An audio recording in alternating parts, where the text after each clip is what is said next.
y'all doing? Leadfarmer73 here. And I'm just gonna, I said I was gonna do some grafting. I'm gonna just get right to it. Cause I don't wanna be out here all day. And luckily, we got a cloudy day.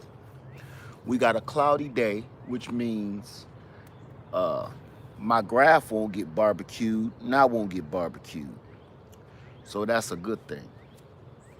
Now I forgot my paper bag, so I'm gonna have to go and run and get some paper bags out the house, but that's neither here nor there. We can do that anytime. What's up, Broke Farmer? Broke Farmer 76. Before I even get started grafting anything, brother, you asked me a question yesterday, and I am going to help you out. You asked me do you remember? What's going on, Turf? You ready, bro? See, I ain't shaved, nothing. I'm off, so I just don't even care today. No sound. Can y'all hear me?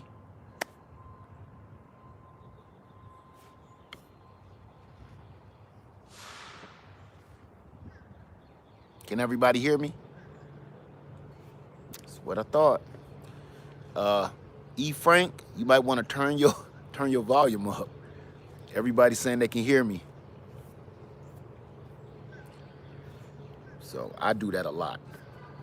I'll be listening to somebody's video, and before I type, hey, we can't hear you, I start looking at everybody else responding like, Look on the side, turn it up like, whoopsie daisy. Okay. My friend Broke Farmer 76 is in the house, y'all. Turf Therapy in the house with me. Miss Craft, how y'all doing? What we're gonna do before I even get started with this, I'm gonna show Broke Farmer 76 what an apple fruiting bud looks like. They're small and they're like little stumpy. Sometimes they're a little longer, but usually they're these little thumbs coming off the branches, and they look just like this. They look just like that. And people cut those off like this. They cut those off and figure, oh, that branch looked terrible. That's not gonna grow. That looks awful. They will cut that off, and that's where your fruit comes from. So, this is a long story, but that's a a pear tree fruiting bud. I'm gonna take you across the yard over to, I got several apple trees, and I'm gonna show you what an apple tree bud looks like first. And then we're gonna get into grafting. So this is for my brother, Broke Farmer 76. Let's rock. Take y'all with me. We gonna pick which apple tree do we wanna go to. See that all my apple trees are blooming, so it's gonna kind of be hard. Yeah, it's gonna kind of be hard for me to show you exactly. But see how stubby that is? People would think that that's a branch that didn't grow right. But it's already budding out. You can see the flowers about to explode. See all them little buds about to explode inside there? Now I'm gonna show you one that hasn't started blooming yet. They're all little stubby little branches like this. Little stubby. They're always usually bigger and fatter than the branch itself, you know, especially on a baby tree. They're stubby and short. Now, I'm gonna go, let me find a tree that's not blooming. Okay, I got one for you. We're gonna go over to what is this? A Gala Apple. This one hasn't started blooming yet. So this is gonna be like a perfect example. Here's a good example of one of the longer kind. It hasn't opened up yet. See how short that is? People think that's a branch. Or see how fat and short this one is? That's gonna be a fruiting bud, and it's gonna come off the tip right here. Now on a shorter level is pretty much what I just showed you before with the blooming ones. But here's one that hasn't bloomed yet, but that's going to be a fruiting bud right there. And people just knock those off, not knowing that that's where their fruit is going to come from. They're all up and down the branches on some trees, and some trees just fruit right off the tip. So this is going to come off the tip, and it's going to come off these little nodules just like this, okay? And even though I got apple tree scab on that one, but you can see those two right there on both sides of that branch. And here's another one. So I hope that helped you out, brother. They real short and stubby with a spear-like tip on the end. That's where your fruit is going to come from. And I can show you this even better with it fully engulfed in a bloom right here. Perfect. Here we go. Perfect. With it fully engulfed, this is what they look like. And these are the stubby ones once they go off. Just clear all that mess off. That's what they look like. They're short, stubby, ugly, wrinkly, but that's where all the flowers and the fruit come from, my brother. So if anybody was wondering what these, and here's one coming off the tip. That used to be that little short, wrinkly, stubby one. And boom, they just explode with a bunch of fruiting flowering buds. Here's a perfect one right here to show you. Somebody would have cut that off thinking it's just an ugly branch. Okay. So I hope they help you, bro. Do what I can for my brothers and my sisters. So today, this is what I want to show you for sure. This tree, it's important that I show you this. You see that tape down there? That's where a beaver bit this tree off. And I tried to graft onto it, and then a little birdie and a little squirrel sat on it and snapped it. So I just left it alone. So the tree, this is the actual moon glow pear tree. And I let it grow back 2 little branches. But I also let the rootstock all the way from the bottom. That's why I tell you guys, before you get rid of your tree, if your rootstock is alive, you can save it and make your tree better, because now you have a mature rootstock, you have mature roots, and this trunk is going to grow like wildfire. It did this in 1 year. Okay? That's just rootstock. That's crap. Why did I let that grow? Why didn't I dig this up and put another tree there? Because what we're going to do today is we're going to cut a branch off of another tree, and we're going to graft that right onto this whole, I'm cutting this whole tree down. I'm going to cut it down maybe hip high, and I'm going to graft a couple of different trees onto it. This is going to be the result. I know the last night video, if you was here, you didn't see very good because it was in the dark.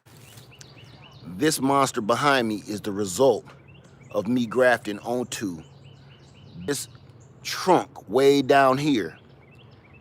So, and everybody, please don't get alarmed if you see this. I know some people don't like my tools, but let me tell you something. We had 2 reports, so I'm gonna get into that first, because everybody gonna be like, oh, look what he got in the camera. I want you to understand something. I've been keeping my head on swivel. Number 1, last night we had some crimes take place nearby this rare. Number 2, as soon as I went in the house after the video last night, all my neighborhood alerts went off for everybody's security system.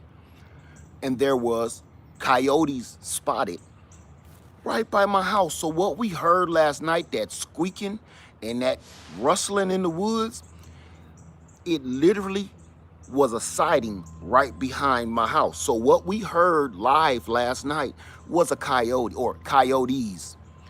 So we heard coyotes last night. Now, I don't know if you know anything about coyotes. No, you don't have to be on the wild plains to see a coyote. You don't have to be in the wilderness to see a coyote. I live in a normal neighborhood like you. The mall ain't nowhere from me, okay? The hustle and the bustle is all around me. A coyote will grab a grown man. If they get desperate enough, if they get hungry enough, a coyote will attack a grown man. So let alone if your child is out in the yard playing, okay? It will attack your pet. So if you thinking I'm out here just because I ain't got nothing to do, because I want to support the Second Amendment, no, that's not it. I'm out here because I might have to defend my life from a four-legged predator. And some people always think, oh, you just want to kill a human. No. When you own a homestead or when you have it like this, all of that fictional stuff that people think about, that goes out the window. Okay, it's about self-preservation. That's what we're here for anyway. Steve W. laughing at a coyote attacking a human. What's funny about that, Steve? That's not funny to me, man. Wolves don't even kill humans in the lower at USA. Wolves don't. Okay, Steve, I tell you what, buddy.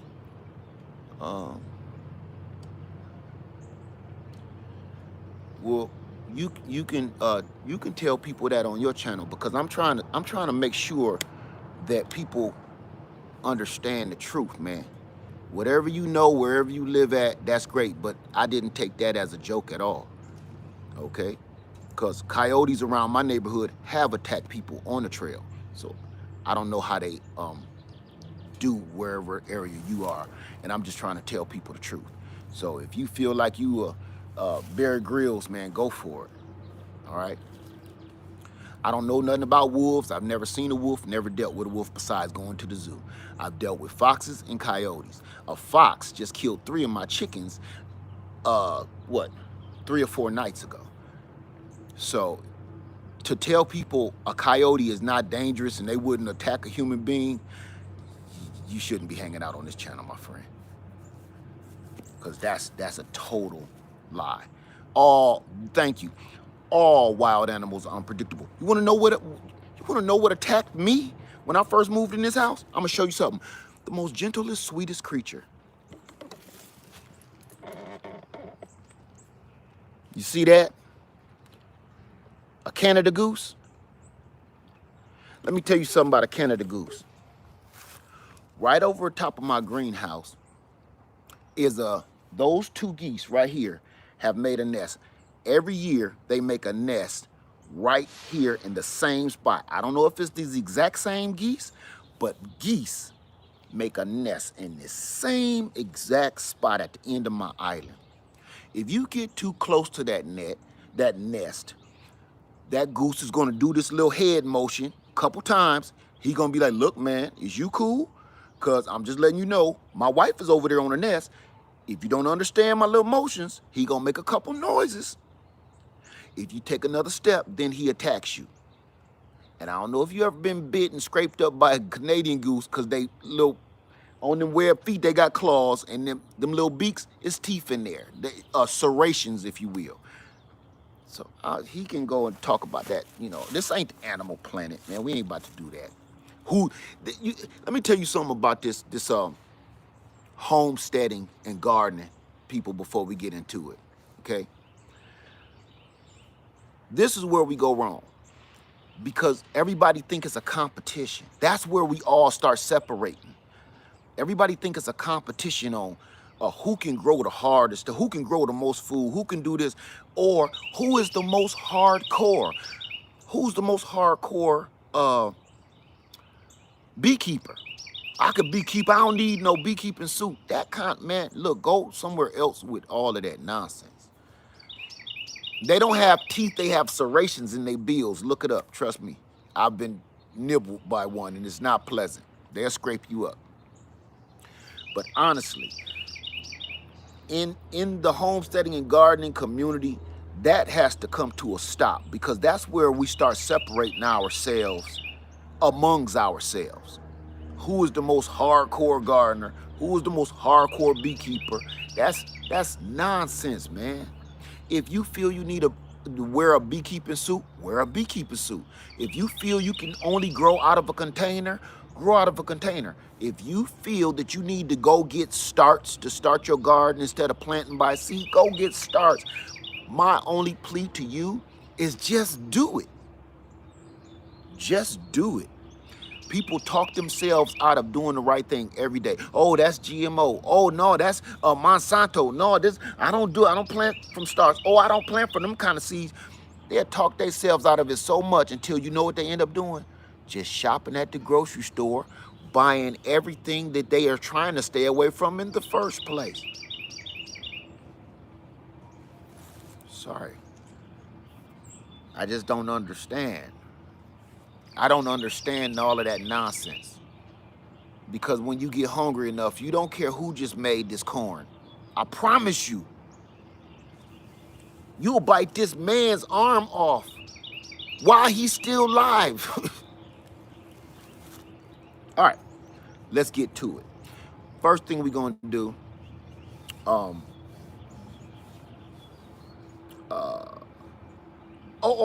I had, before I get going, one other thing.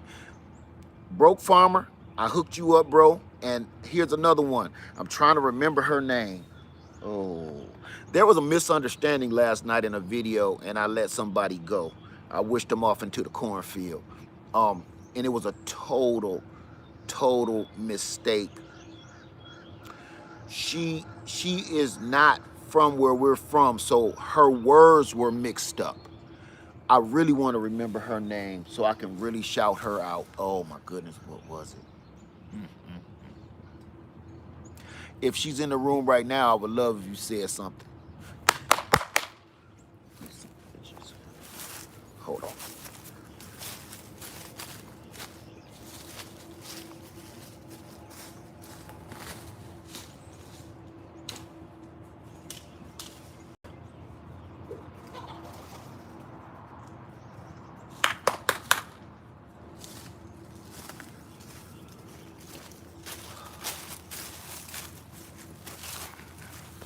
Training chickens to stay out of my neighbor's yard.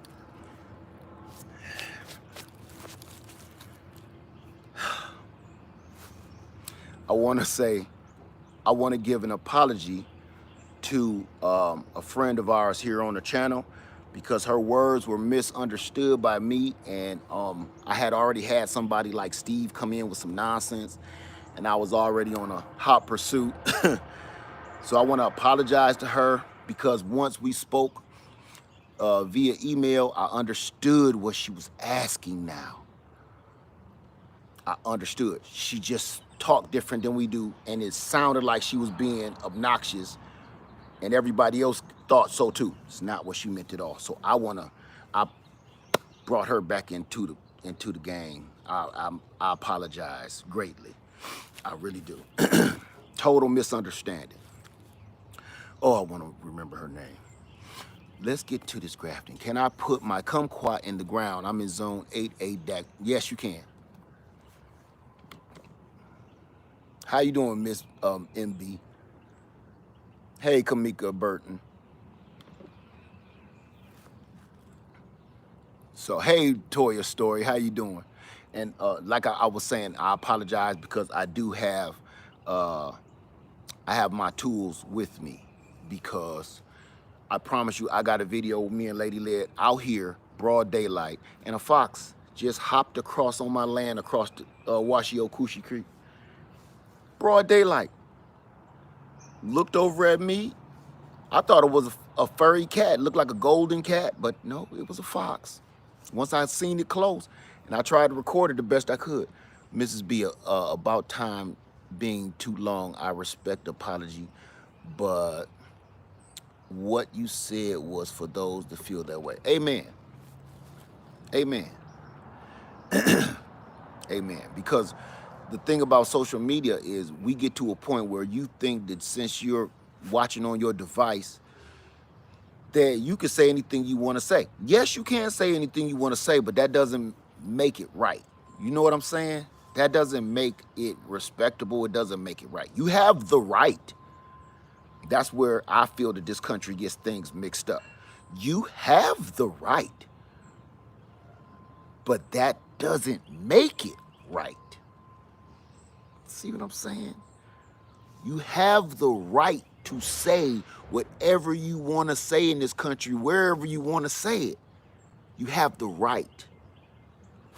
But what you're saying doesn't make it right just because you have the right. No. Sometimes your words are horrible. You have the right to say them. See, but that doesn't make your words nice and digestible just because you have the right to say them. You have the right to call me the N-word. You do. It's not a law yet. But does it make it right? No, it doesn't. So, let's get to it. First thing we're going to do, I need to go get a sample.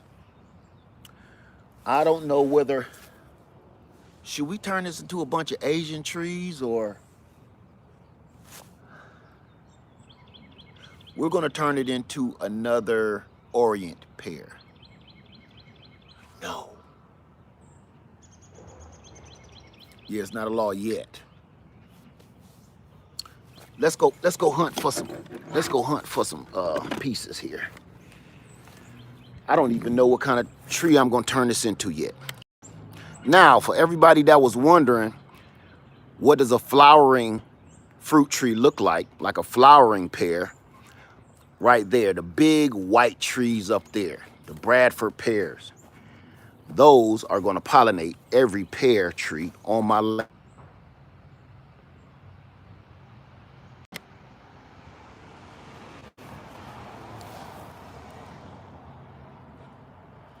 It's all good, everybody.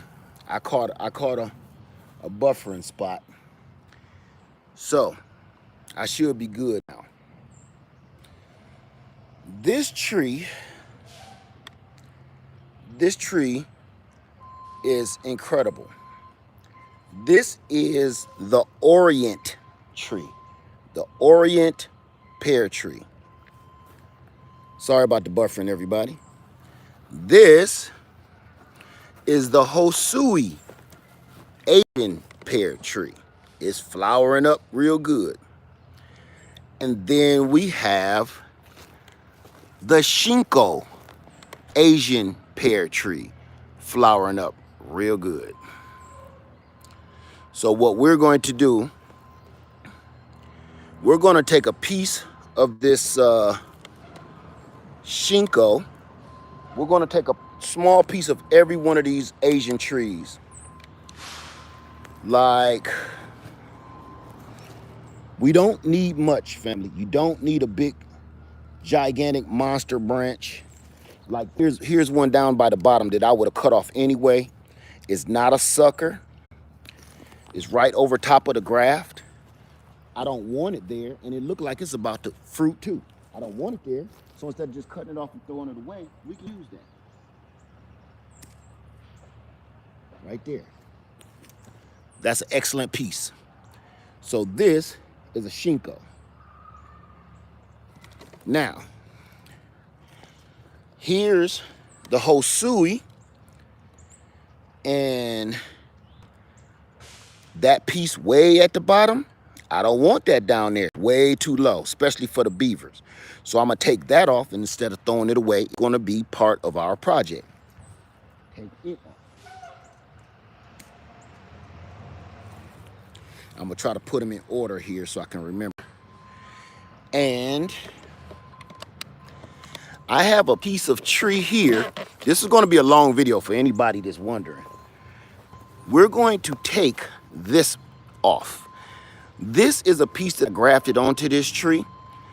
This is the hood pear tree. You see all the leaves. I'm going to butcher this tree. But before I butcher it, I want to take off everything I put on it. So this is the 20th century piece right here. I'm going to take this piece right here. This is the 20th century Oriental pear.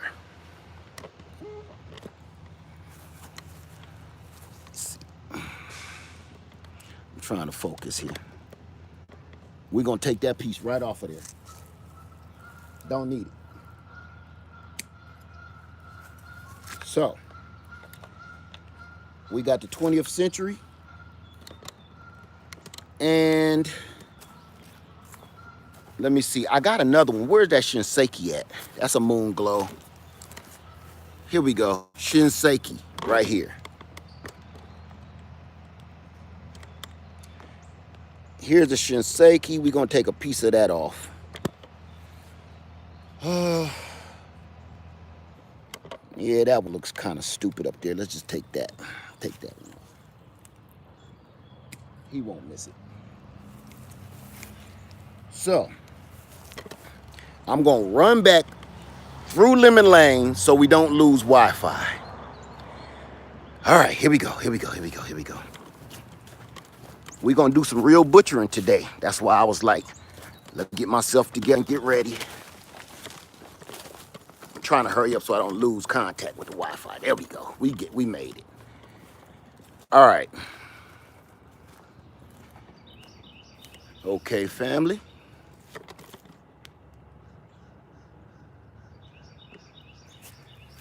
I'm gonna put all my pieces here on my table. I brought a table with me.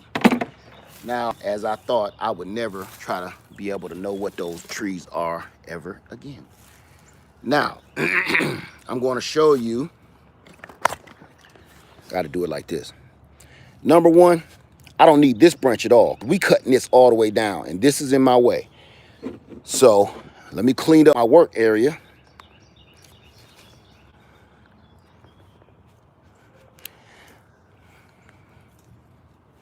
Man, I'm telling you, I'm gonna barbecue these suckers if they keep it up. We don't need that. That's part of the rootstock tree. We don't need this, but I think I'm gonna try to graft onto that little branch there. It's doing so good. We're gonna graft onto this, we're gonna graft onto this, and we're gonna graft onto this. So, let's get started. Here's our pieces that we cut off. Your pieces don't need to be no more than 4 inches, and try to have at least 4 buds on there. Don't, no more than 6, okay? You make this too long and the energy won't run, the sap won't run into it. So here's all our 4 pieces. And we just gonna get right into it. This is the part where stuff just gets a little barbaric. And this is the part where I'm telling you, it get real simple right here. Like simple jack. Sorry for all the noise and the creaking. And all right, family. This is, let me come over here a little bit. Here go my water. All right. All right. I'm gonna do this because I don't wanna, I always use this hand the most. Okay. Leadfarmer, what time of year is the best and worst time to graft? Early spring is the best time to graft because that's when the sap starts running. How you doing, servant of Yah? All praises to the Most High. So yes, early spring, right after your last frost. Because if you do this, and all it takes is one frost, that frost might kill that graft. Okay? Because what we doing here is literal surgery. Surgery. So, I'm gonna do these big boys first, okay? I don't have my loppers. Let me see.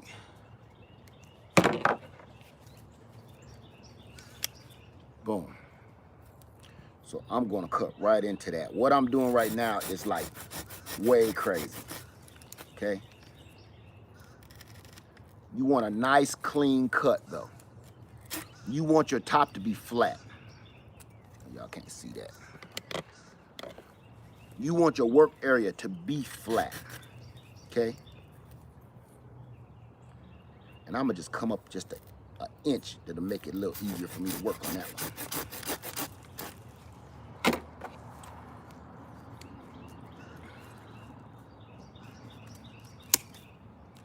This piece is totally useless because it is rootstock. these will go in the fire. So what we want there is that clean workspace.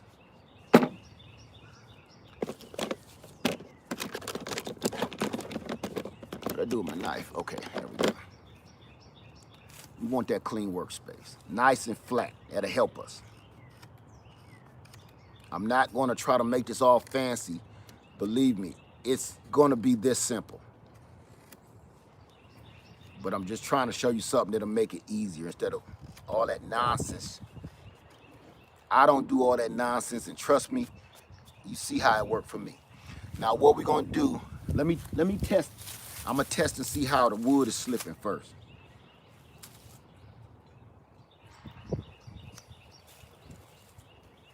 This is just a little test I like to do on a piece I'm getting rid of. See that bark? Let me show you something. When they say the bark is slipping, when you see the bark is slipping, that's a perfect time to start grafting. You make a little cut in it like that, a little vertical cut. And if you can lift that bark up real easy and it kind of slip up like that there, see how that lift up? Well, you can slip something right up under there. That means the sap is flowing. That means that thing is ready for some grafting. It's alive, it's woke. See how I can lift that whole piece up? Now I'm just gonna show you something real quick, okay? Just to help you out. This is what I was trying to show you last night, but we got off track. Take this little piece, just a little sample. Here's what we're gonna do, what we're about to do. Now we done cut that and we done opened it up, right? Then you take your piece that you just took off of another tree. Remember I didn't say drop it though. I'm gonna zoom this in. I know this is crazy, y'all, but I'm just trying to show you the best I can. Bring that back towards you, like so.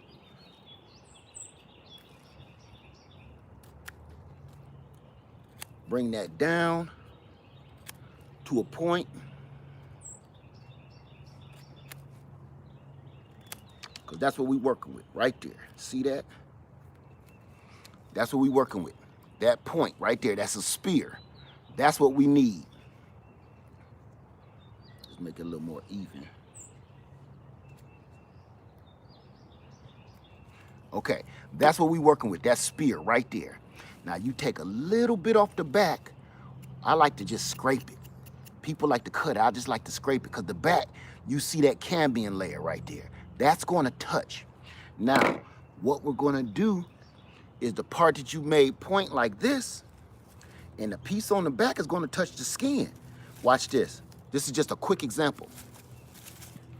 You're going to just, let me get this right. You're just going to slide that right in that pocket. Just like that. Just like that. And everything is touching now. Everything is touching. So now all you're going to do is take your tape, your electrical tape, and tape that up just like this. You're going to secure it from the weather, from the rain, from the heat. You're going to pull it tight, and then you're going to use your putty or your glue, put it on there so it seal it and keep it moist. And what you're going to have this summer is a whole new tree. Just say this used to be the moon glow. Now this is the Bartlett. From here on up is going to be the Bartlett. From here on down is going to be your moon glow. Okay? This was a quick example of what we're doing right now. The reason I did this, so you can have a better idea before I get into it of what I'm doing. All right? It's literally that simple. I literally just grafted a tree. If that was in the ground, we would be cooking with gas. Now let's get right on top of it. I'm going to do exactly what I just did, but this is the tree that's in the ground. We're going to do this exact thing. All I'm going to do, this is for Miss Craft. Miss Craft was asking about a bark graft. Now I'm going to bring this straight down.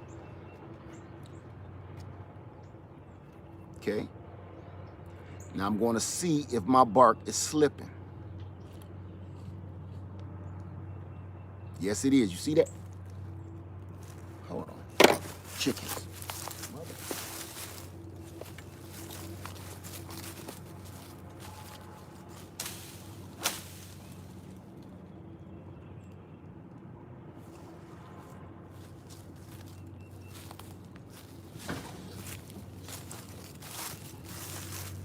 Homestead Follies.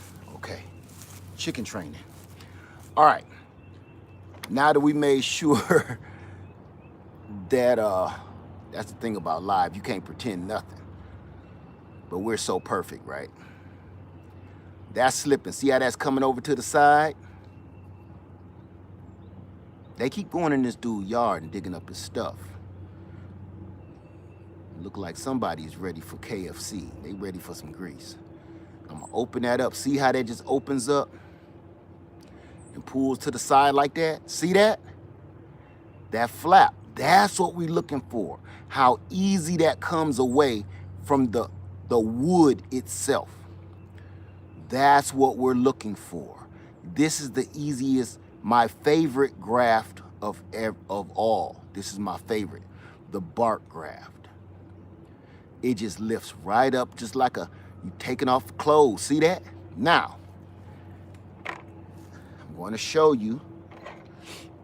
I don't know what piece this was, but this is our new piece. Let me come back up. We just gonna do exactly what I showed you before. Bring this to me. I'm gonna count the tip too. 1, 2, 3, 4 buds. We got 4 buds here. Okay. So I'm gonna go right under that. I like using just 4 buds. And I'm gonna slip this. You want your cut to be about 1 inch long, about a good inch, because that's a lot of playroom.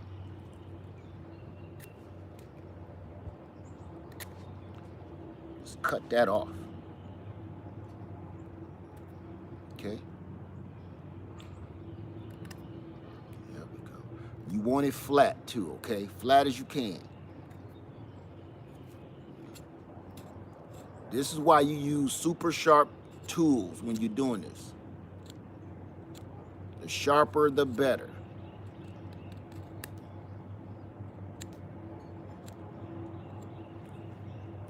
See how we brought that down to a spear like we did before? Make sure that's on level. Okay, now you take that little back, and you scrape that, because that's gonna touch inside that bark. Just scrape it a little bit, just like that. Because that's what we want touching, is the green on the tree.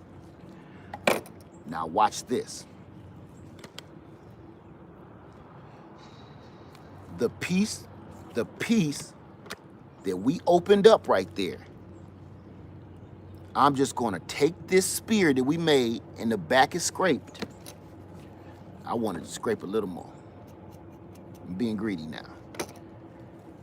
We're gonna slip that right down in that pocket. Just like that. I'm even take it to the side a little bit. Get it all the way down in there. Just like that. Because what we have there is a union. All of the green inside of this bark, which is the cambium layer, is touching the green on our new Zion right there. Okay? That's why we do it. So you got a chance on the back right there. You see that showing? And you got a chance in the front. Now, we gonna double it up. I wanna make this simple, but I also wanna teach you the truth. The reason I like the bark graft, and somebody asked me, can you graft onto an old tree? Just like this. The reason I like this graft, because you don't have to just put one piece on. I could actually fit maybe 2 more of these pieces on here because they're so small. We're gonna go for 1 more, okay? On this same branch, doing the same technique, opposite side. I'm gonna show you why, just like this. I'm gonna make this quick because you don't need to know about this. I don't even know which tree this is, but I'm gonna cut down. I'm gonna open it up, open up my flaps.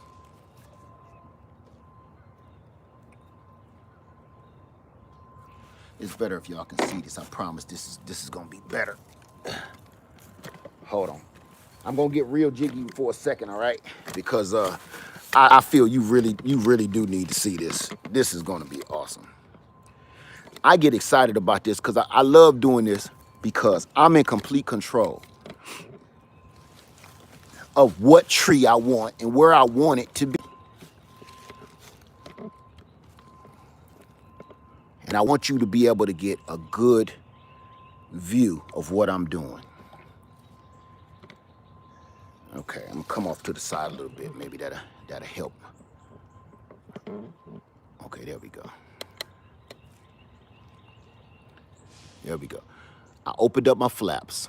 We cut it. We opened up our flaps. I want you to come from, okay, there we go. You can see that. See that? It's the bark is slipping real easy. I don't have to put no pressure on that. It's just coming away from the bark. Real easy. Now, we're going to take our other piece, which I'm not sure what piece this is. I'm almost sure this is the Shinko. Or no, this is the Hosui. This is the Hosui. Perfect. Wait, can y'all see that? Okay. Bring that towards us. Same thing, down for an inch.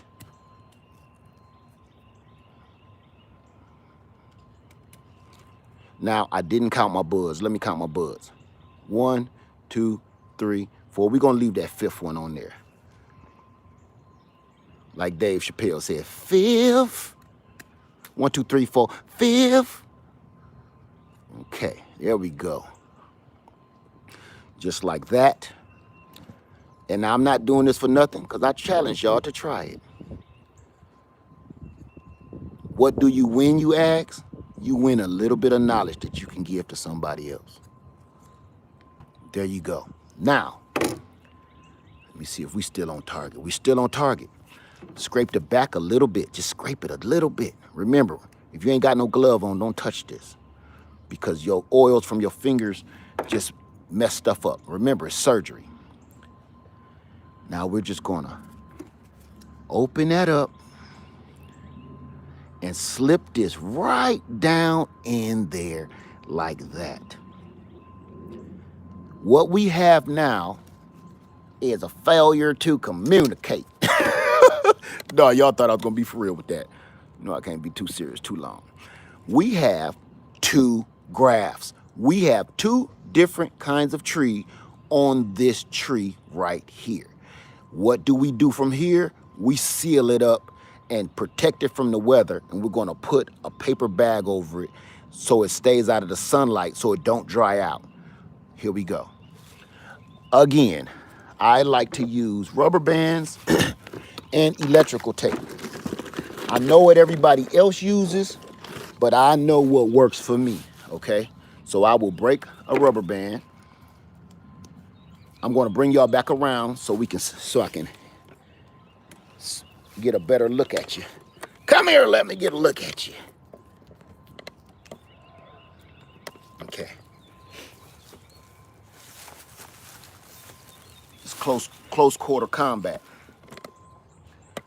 Okay, there we go. Okay, you with me?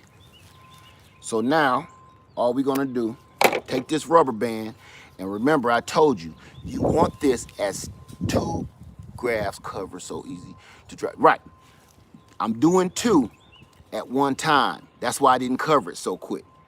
And all I'm gonna do is wrap this rubber band around here. If you have a bicycle, inner tube, I don't care what you got. This just plain old works.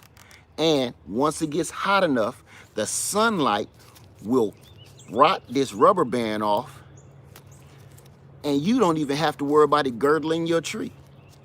Because by the time this is all healed over, the sun done baked this rubber band till it ain't no good no more, and it will just pop off. You just gonna wrap that around there. My rubber band broke. I got some old rubber bands.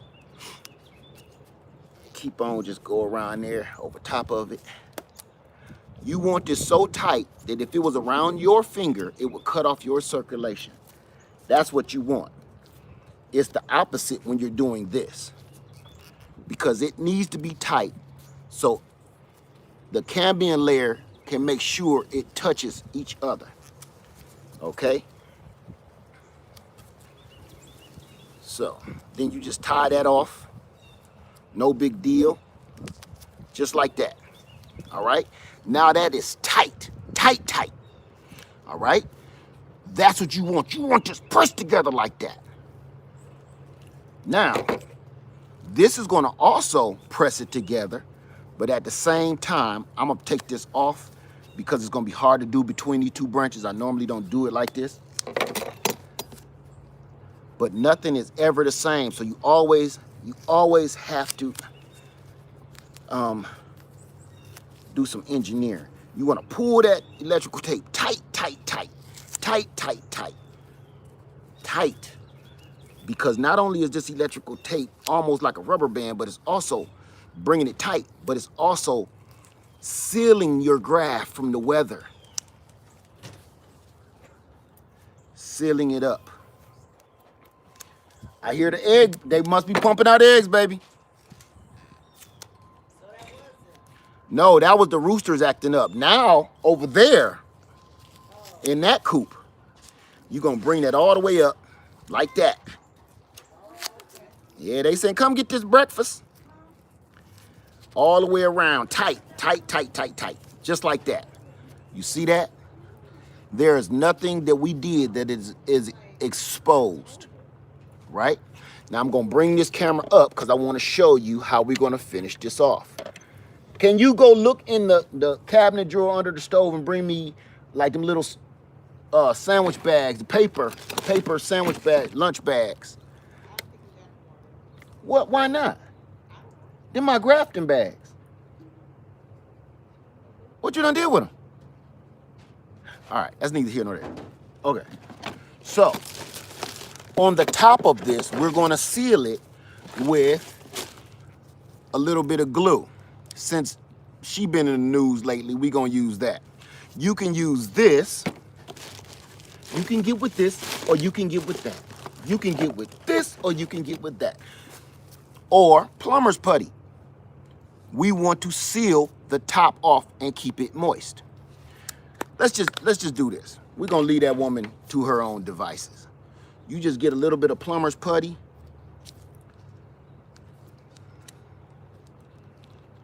Or glue. Broke farmer know about that black sheet. Get that plumber's putty and you just cram that on there just like around a pipe, okay? When this graft gets big and strong, it will bust out of this plumber's putty like it's a joke. Thank you, honey. You the best. I love you so much. Love you, man.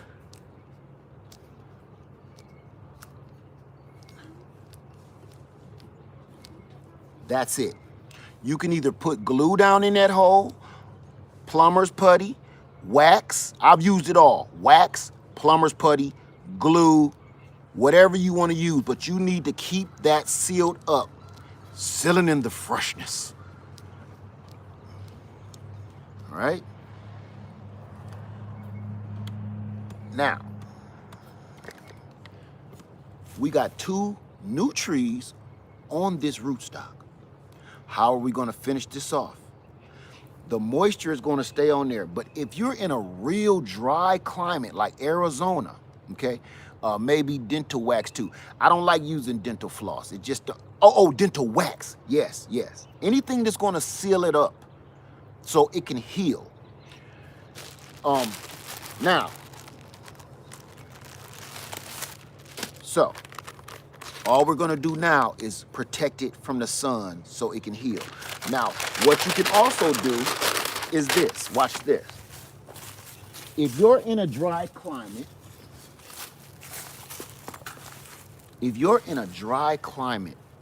where you're not getting moisture, it's 2 things you want to do. You want to protect this from moisture. You can either put a paper towel here and dampen it and set it between your grafts to keep the moisture locked in, or just get you a little sandwich bag because you don't want any of this to dry out. Now, this is an important step, okay? Hang out with me real quick. Just for giggles, we're gonna do some moisture.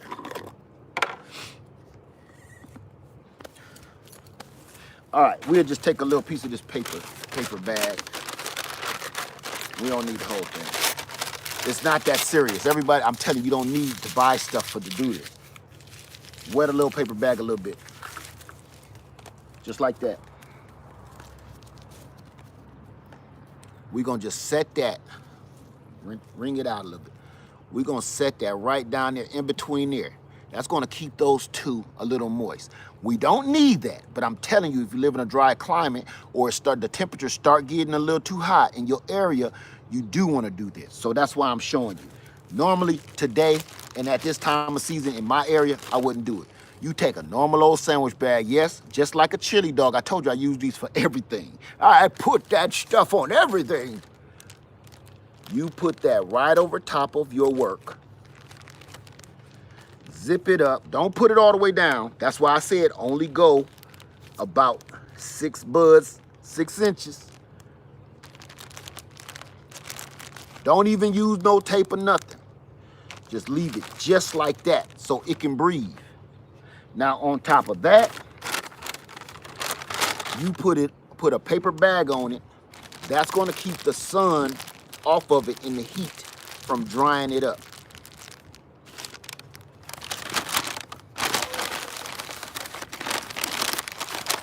Just like that. You crumble him down at the bottom, like so nothing can get to him. Now you put just a little paper tape. Don't put no electrical tape on it because you're gonna wanna keep coming back to check this every night. That's why we got the paper tape. And to name what you got on there, but I forgot what the name is. It don't matter. I got enough fruit trees. I don't even need to know what names is on these. And you just gonna tape it over so it don't fly away. That's it.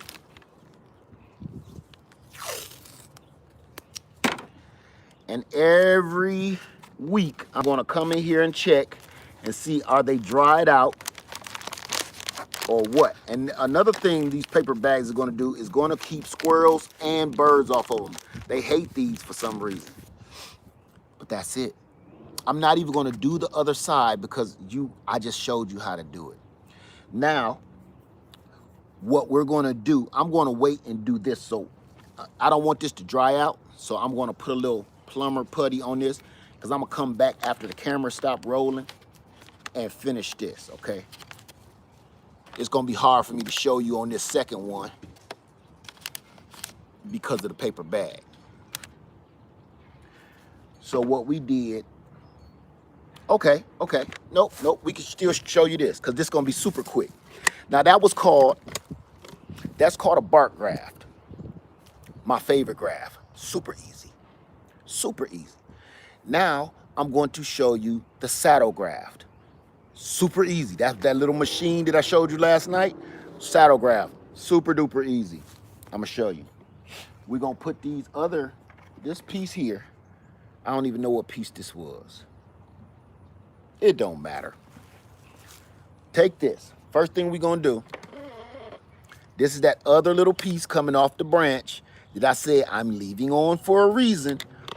This is why I say before you prune your trees, there's so many other things you can do and use that wood for other things to expand your orchard, to expand your land, to expand your food forest, okay?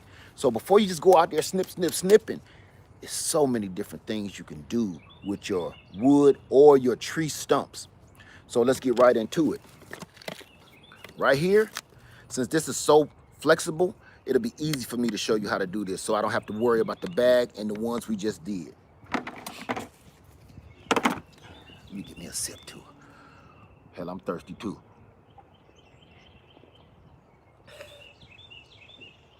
Berkey water. Okay. Cover up my plumber's putty. All right. Where was I? All we're gonna do here, clean up our work area. Right here. Snippity-doo-dah. Snippity-doo. That's garbage. Literally. Now we have a clean workstation. Just like that. Now I'm gonna take this piece, and when you do this, you kind of want to size your piece up, and you want it fairly the same size.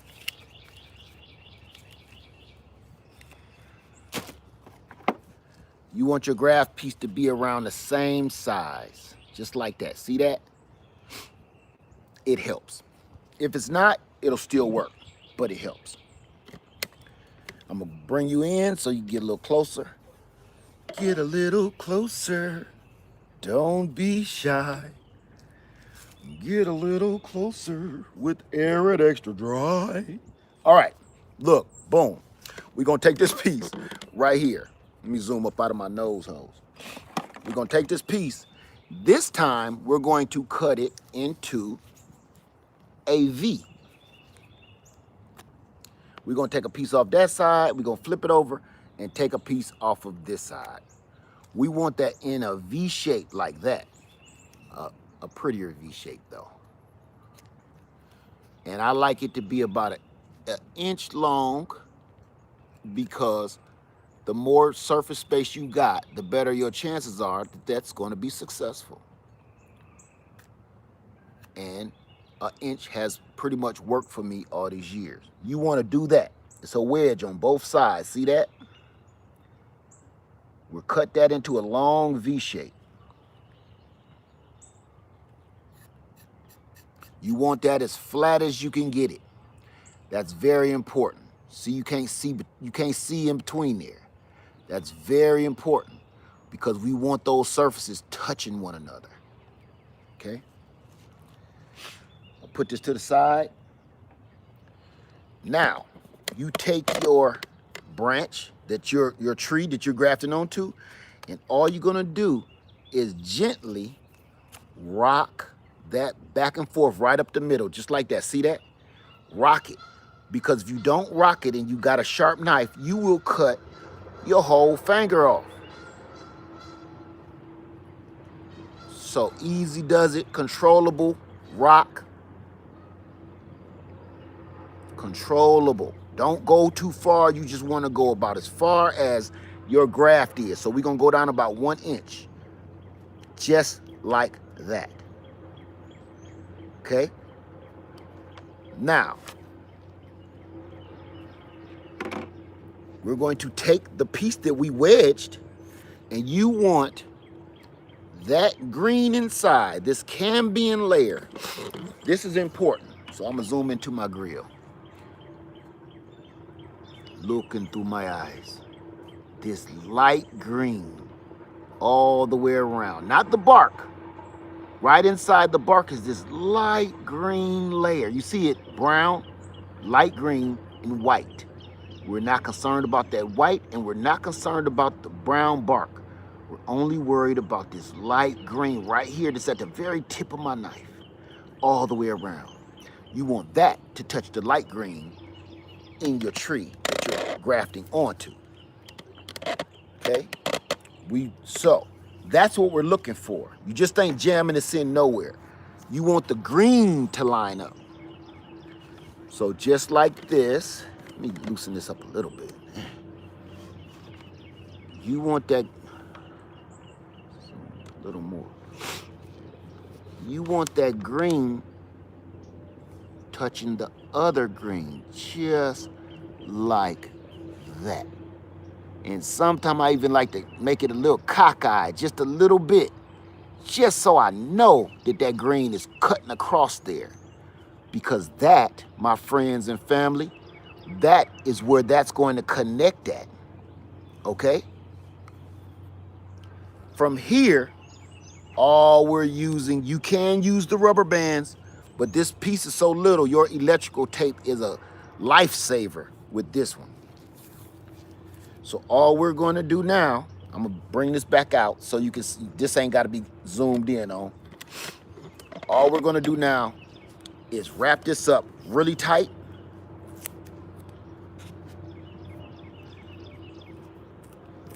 Let me cut this off. We don't need that.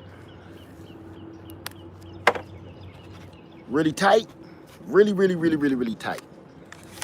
Make sure your green is touching the green, because when you're doing this, it will come out of place sometime.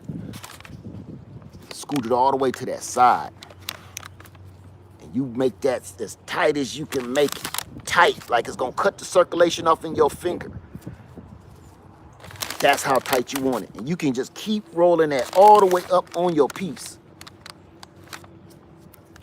So you don't even need no putty because you sealed it with the electrical tape itself.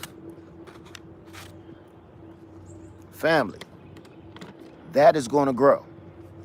Now the only thing you do the same with this is you do want to protect it, put some moisture on it, and you want to put a baggie on it.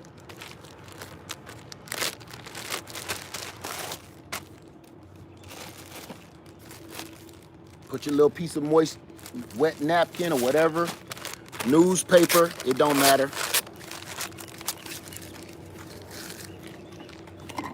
You want to put this, wet it up.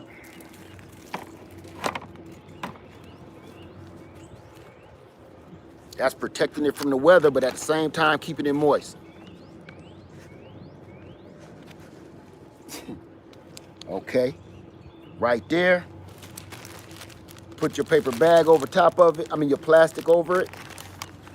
Try not to disturb your graft union, what you just did. Zip lock it up again with your chili dog bag, just like that. Oh, I'm not showing you. I just zipped it up just like that, right up to the bark. Put this around here because now we're going to put our bag in there, our paper bag over top of it all. I'm going to just use that for moisture.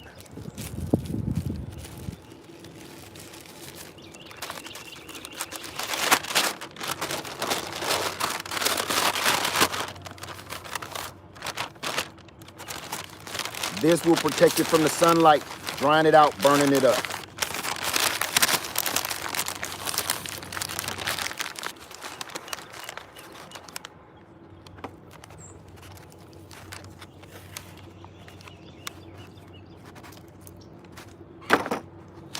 Put tape at the bottom so it don't fly away, just paper tape.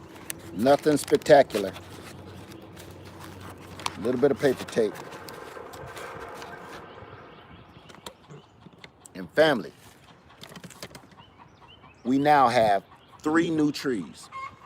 3. We have 1 piece left that I'm going to graft on this side. This one ain't gonna be me telling you nothing. I'm just gonna do this because I really want to get this over with. No, I'm gonna come back for that. I'll come back for it.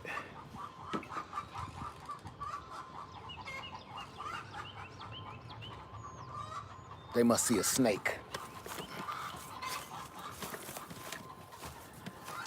They see something, wait.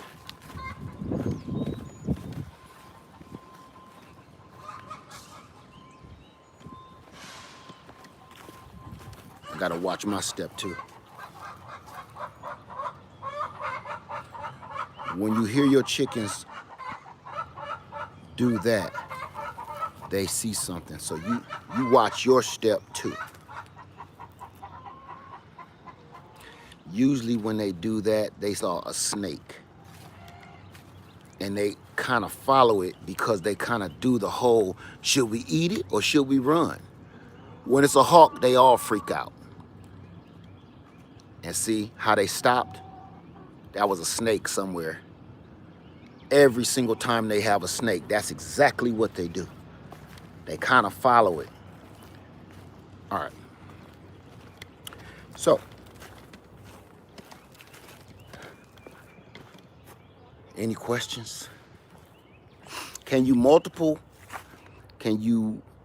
graft multiple nut trees onto one tree? Yes, you can.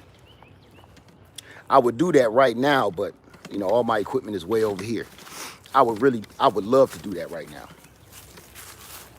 Because that way you won't need so many different varieties of nut trees. You could just have one growing several, pollinating each other, several different kinds of, like pecans I got all around the land. In all seriousness, I laughed at the Gorilla Glue. Okay. I grafted Anjou and a Bartlett pear onto the same rootstock. so each tree is self-fertile. That's right. Do you ever root tree cuttings? Yes, I do. Or do you only do chili? No, I root them. Matter of fact, after I root them, I sell them. As a matter of fact, I can show you one thing too.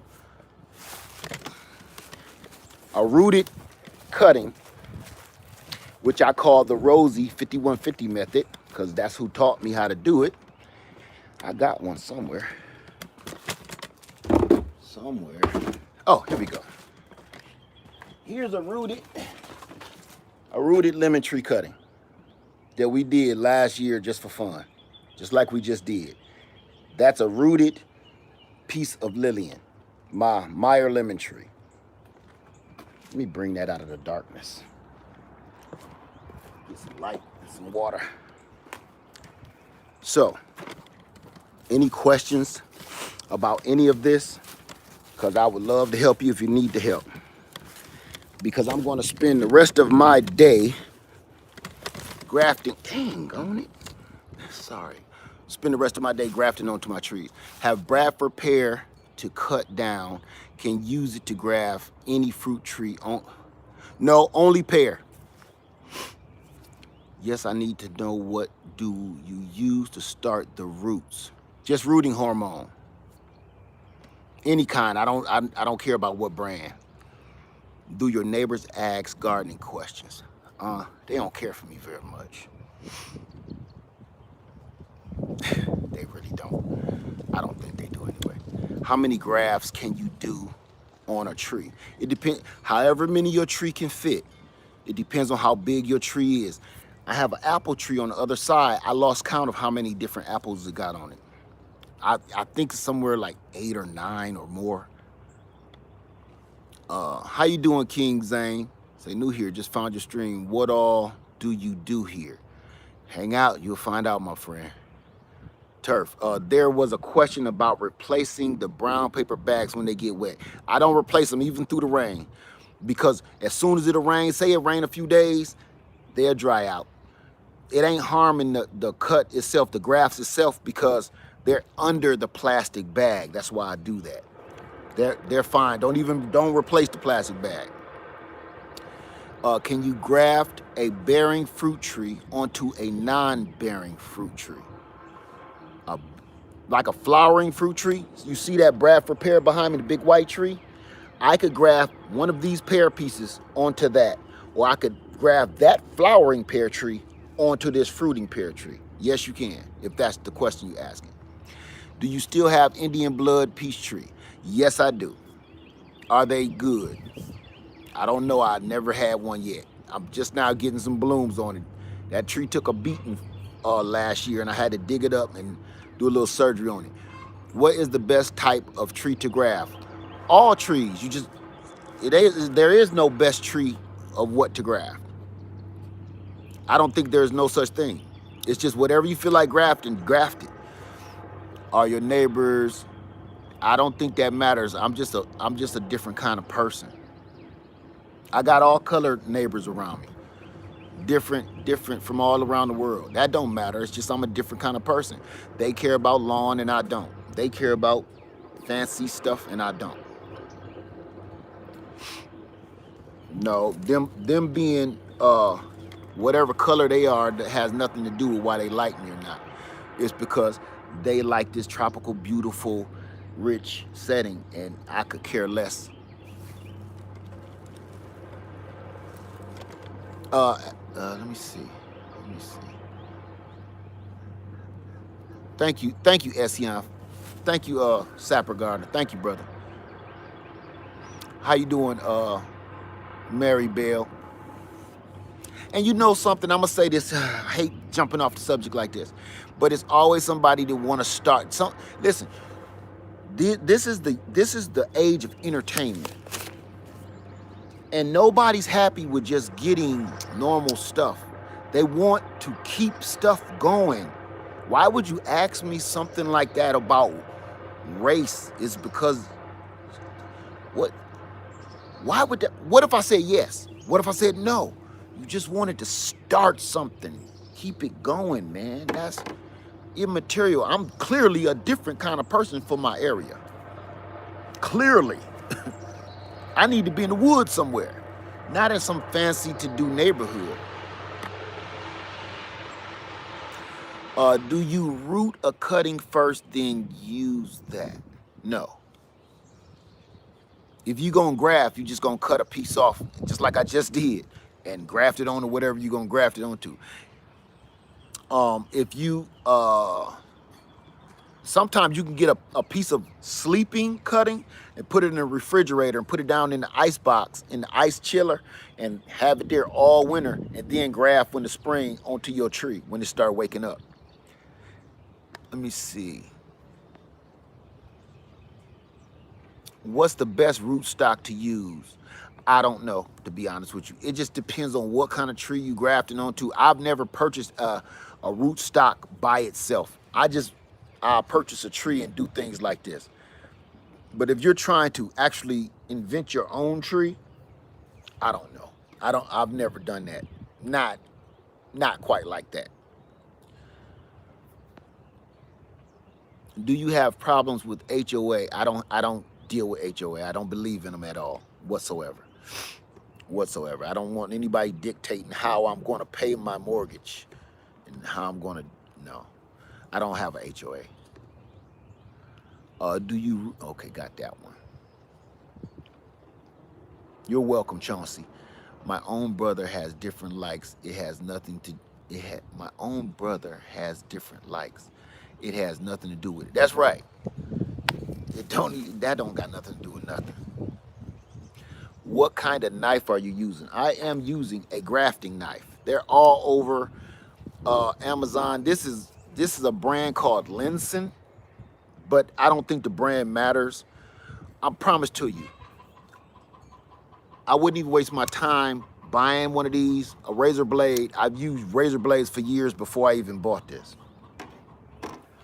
Box cutter, here you go. Where's my baby at? So box, I used this for years before I even thought about buying that, and there's no different. Can you put different fruits on trees like cherries or nut branches? No. It has to be nuts on nuts, pears on pears, peaches on peaches, apples on apples, plums on plums. There is some give to that, but I'm not gonna get into it because trust me, it will confuse you. That's where I want you to do your research at. Like stone fruits, plum, peach, nectarine, cherry are stone fruits, and they can all be grafted onto one rootstock. That's when stuff start getting weird. Let me see. I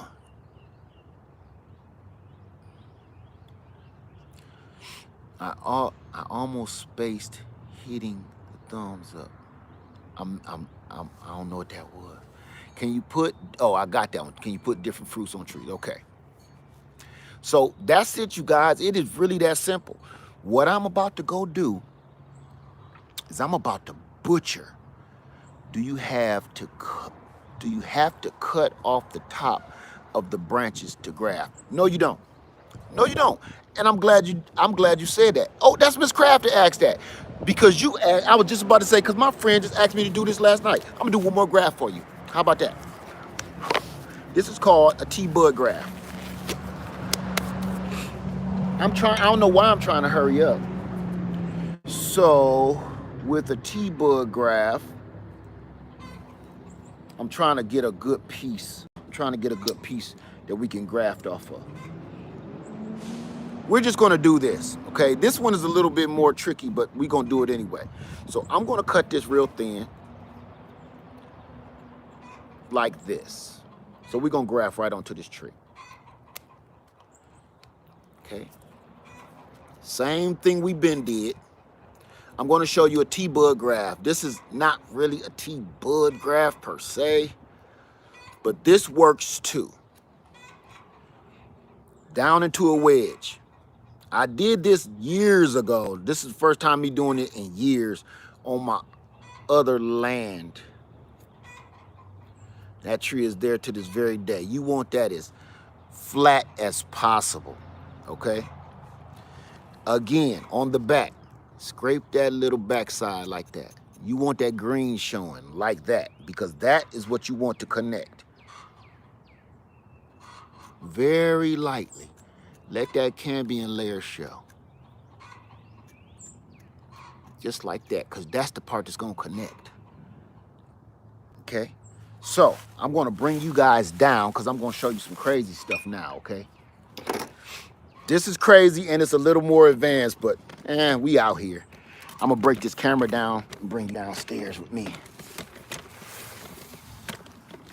So, hang tight. Right here. Okay. Same concept, pretty much. How much do chickens cost? Look them up online or go to Tractor Supply. Prices vary in your area. Sounded like a commercial. Prices may vary in your area. So, a T-bud graft. This is how we're going to do this. We have our piece cut to an angle and the back scraped. Okay? Let me get that off of there. And the back is scraped down to the green. All right? Your T-bud graft, either you get a bud off of a tree that's budding, like here's a bud here. See that? We can cut that out and put it on a whole new tree, even though it's not woke yet, because this bud is going to turn into a branch. So we're going to do something a little different. Right here, a T-bud is exactly what it is. They definitely got a snake somewhere. We're going to bring that down. Hey, ma'am.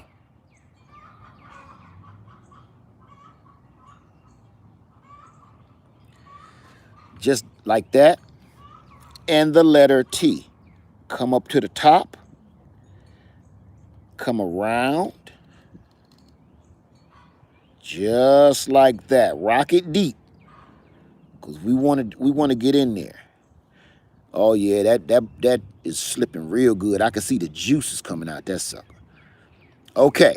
This is why it's called a T graft, because it ends up being the letter T. Now, we're going to open that flap just like we did before. That's why you want to wait till spring is here and the the sap is running, so that bark is loose. Get up under there. If it don't open easy, then you're going to have a problem. That just makes things a little more difficult. But this seemed to be okay. There we go. See that? That's what we want right there. This one here, same deal. Open him up. Come on, come on.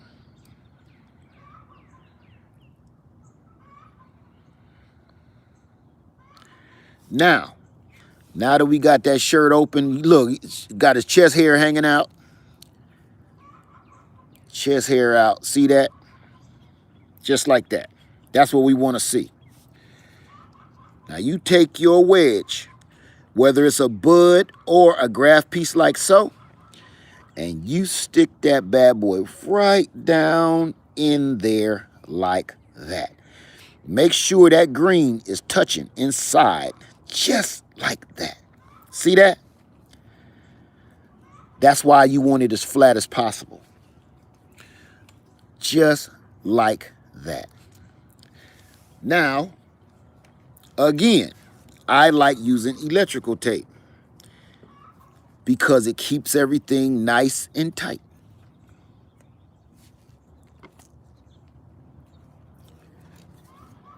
Okay, let me clean up my workspace because I don't even want this piece here. This is just in my way.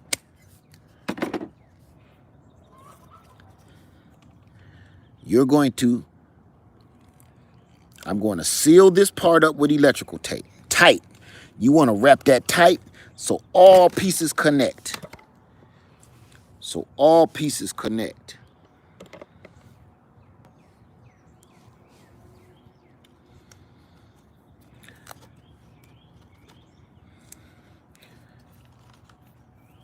Wrap that as tight as you can, like you're trying to cut your own circulation off.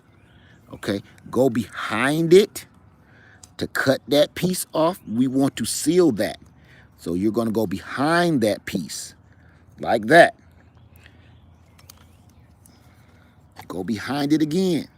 We want that totally sealed, just like that. Now I'm going to pinch that right there. Now this has several buds on it, and each one of those buds has the opportunity to grow and be a big boy. Just like that. And that's it. Now there's a little gap right there. What do you think we're going to do with that? If you said plumber putty, that's exactly what we're going to do. Throw a little glue or plumber putty right in that hole. You got sold. Just like this.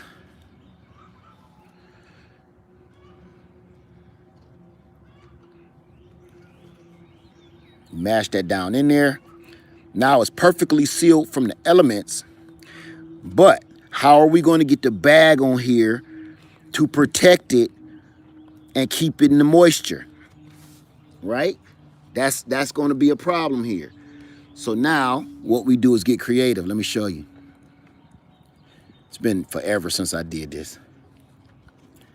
So now you're going to take one of your sandwich bags, but instead of, you don't have nowhere to put it onto now, right?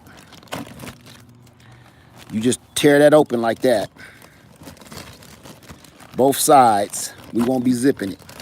Or you can get some saran wrap. And you wrap the whole thing just like this. Let me zoom back out. You wrap the whole thing up now. Just like this.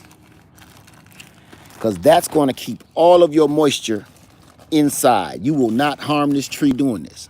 You're helping the tree. Just like that. And I like to go over. Just like that.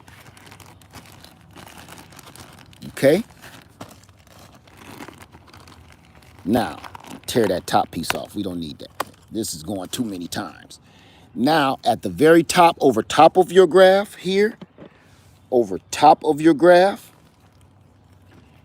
we're going to either tape it up or you could put a rubber band around it. All we're trying to do is keep water from getting through the top of that. That's all we're trying to do. So we'll just do this. I don't use this grafting tape for nothing. I really don't. It's useless to me because it comes off too easy. I see other guys in other countries, they do it and they do a good job. I've never had any use for it. Don't work for me except for doing this. So that's why I literally got tons of this tape because it serves no purpose for me.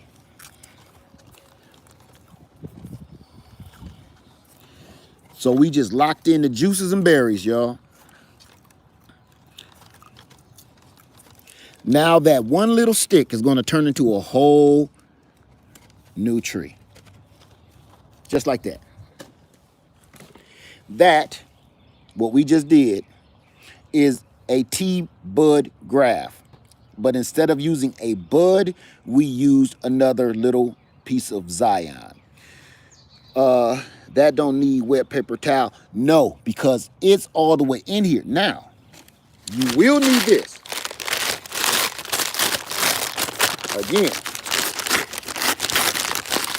you want to protect it from the sun. Same deal with that. You always want to protect it from the sun. That is something that's universal. No matter what technique you do.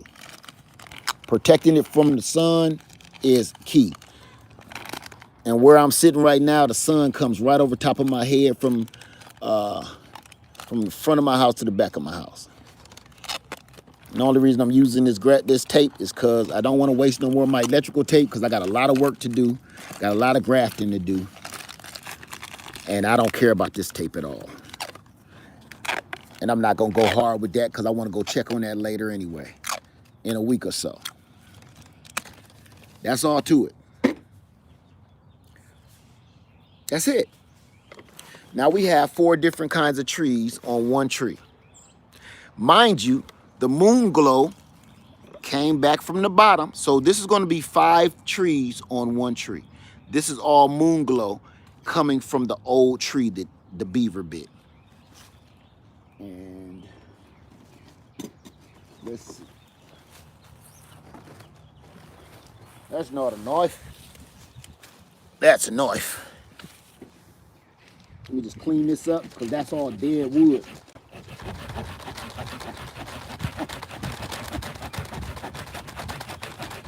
This don't got nothing to do with what we doing today, y'all. This is just a waste.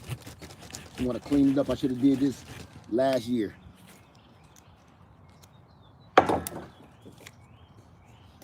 That's it. Any questions? That's all our work. Thank you, Miss Craft. That is the graft that you was talking about, but I didn't use an actual bud. I will show you this. If you want to use an actual bud, this is how you do it. Here's a bud right here. See that? That bud has not matured at all yet. Here's a bud as well. You want to cut that into a square, just like this. Try to show you the best I can anyway. Cut a square, go around the top, go around the bottom, just like that. Come to the top, just like that. Okay? Come all the way down one side. Go on the other side, come all the way down. Make sure that's touching too. Now, you can lift this whole bud up. That's not connected to the wood. Watch this. Thank you, Rootstock, and I just looked up and saw that. Thank you very much. That whole bud is now going to come off. Watch that. See that? We're going to remove this whole bud from this tree. You see that? See where it used to be? That's it now. Pure cambium layer. Pure. That could have been anything. An apple, orange, peach, plum, whatever trees you're working on. All you need is this bud graft. How do you put this back on? Okay. Remember, this is a pear rootstock. I don't want to harm my pear tree. Here we go. This is what we're going to do. I'm going to use the same freaking branch, just in a different spot. Now, we just took that patch off down there. We want to put this somewhere so it don't dry out, because those dry out really fast. So put that away up under something. Okay?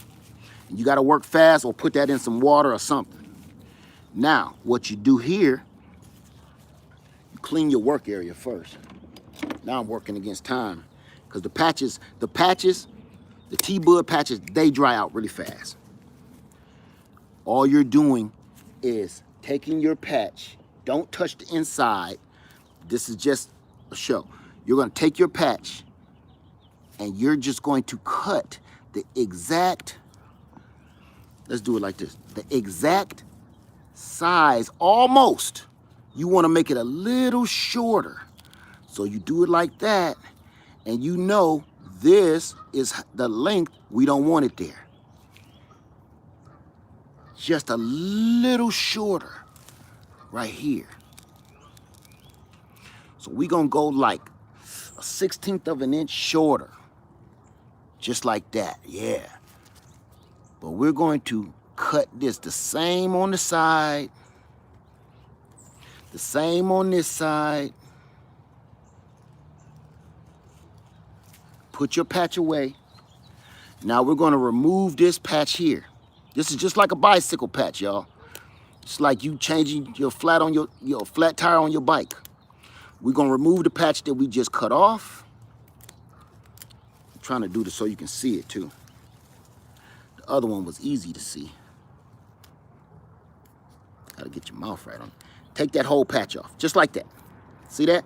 Just like that. Open the door. Get rid of that. We don't need that. That's useless.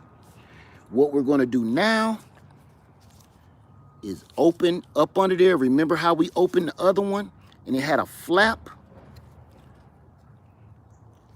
like this? We're gonna lift that flap at the top. That's why we made it a little too long. We made it a little shorter than the patch itself, because the patch is gonna slip right up in there. Right there, you see that? That's what we want. Now watch this. Now you take your patch and you scrape the top. Remember, wear gloves. Don't touch the inside of this because you'll ruin it. You scrape that off a little bit. Get that cambium layer short. Let me show you. You want that green. You already got green on the inside. Now you want green on the outside, because that helps it. That's what we want to see. That cambium layer on the top and on the bottom. Okay? Now, all you do is the hole that you cut, there's the flap that we made right there at the top. You just slip that. Make sure your bud is facing the right direction, upward. And you just slip that right up in that groove, just like that. And now, nobody is going to be the wiser. You tape this all up, just like that. See how that's leaning over there? Just like that. This is where this actually comes into play. And now you tape that up, tape that moisture up, just like this. This is an easier way to do this because this actually will work without all the other stuff. You do want to put a paper bag over it to protect it from the sun so it doesn't dry out. But this, what I'm showing you right now,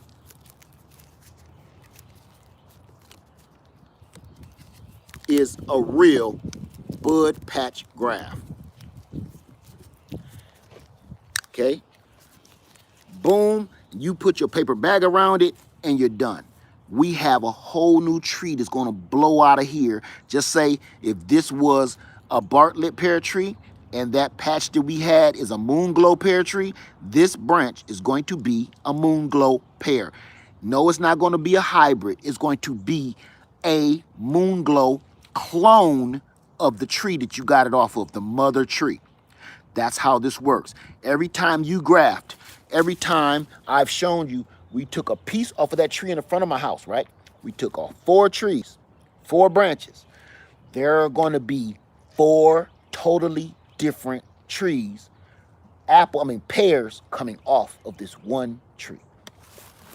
So when you go to the store and you buy a multi-grafted tree and it has 5 or 6 different fruits on it, that's what you're paying for.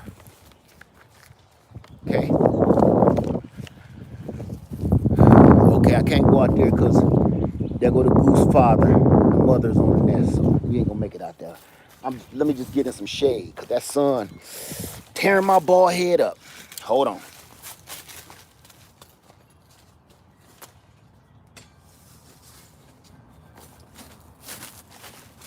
Great for solar panels, bad for bald heads.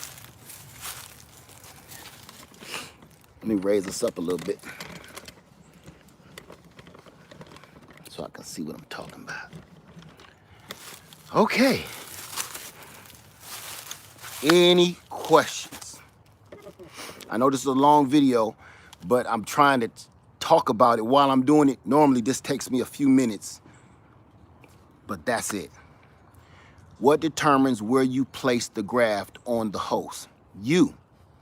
Nothing. The only reason why I didn't cut them all the way down to the ground like you see normal grafts is I got beavers, right? I don't want anything riding low because the beavers will just destroy my work like it did that one. That's why we're grafting onto that. Let me see.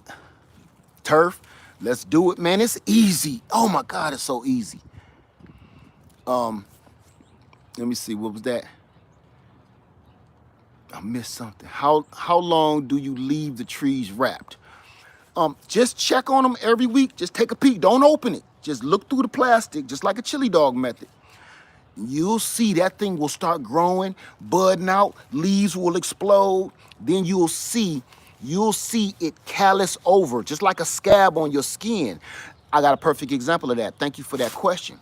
This is what you're going to be looking for once you start seeing it heal. Okay. This is good enough. This is the pear tree. This pear tree is bark led, all kind of stuff on this tree. All kind of different pears on this tree here, right next to it. This is what you're going to be looking for. I'm going to take this off the stand for a second. You're going to be looking. See where I did that one? That's a bark graft like I just showed you a little earlier, where I opened up the bark and I slipped a piece in. This is that piece now a year later, okay? That's what that was. And it was only 4 inches long, just like this. But you see how that starts to callus over, and that's going to engulf that piece. That's where we had the, look, watch this, just to show you. Do you see what that is? That's the wax that I used a year ago. See that? Watch it. That's the wax that I used to seal my graft. Perfectly natural. I'm going to put that back on there. So all of these are healed, wounded graft unions that I did. You see that? It has engulfed my tag where that'll never come out now. That's engulfed in there. But that's how you do it. You're looking for it to callus over like that. When you start seeing that, it's a done deal. Now, my friend, that same tree is giving me fruit a year later. That is a year ago. From 4 inches. Okay?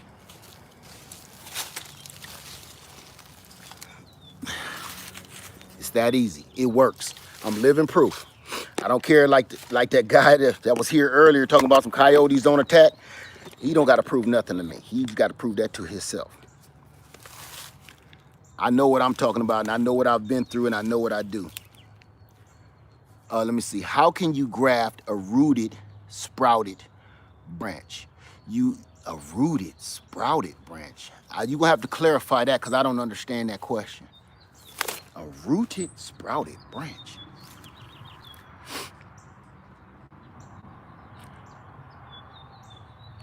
Do I got palm trees in my backyard? Yeah.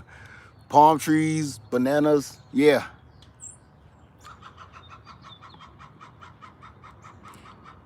Thank you for all the donations.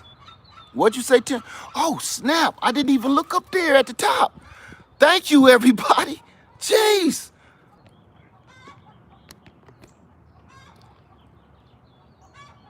There we go. Sorry. I don't know what just happened. I don't know what happened. But we should be back now.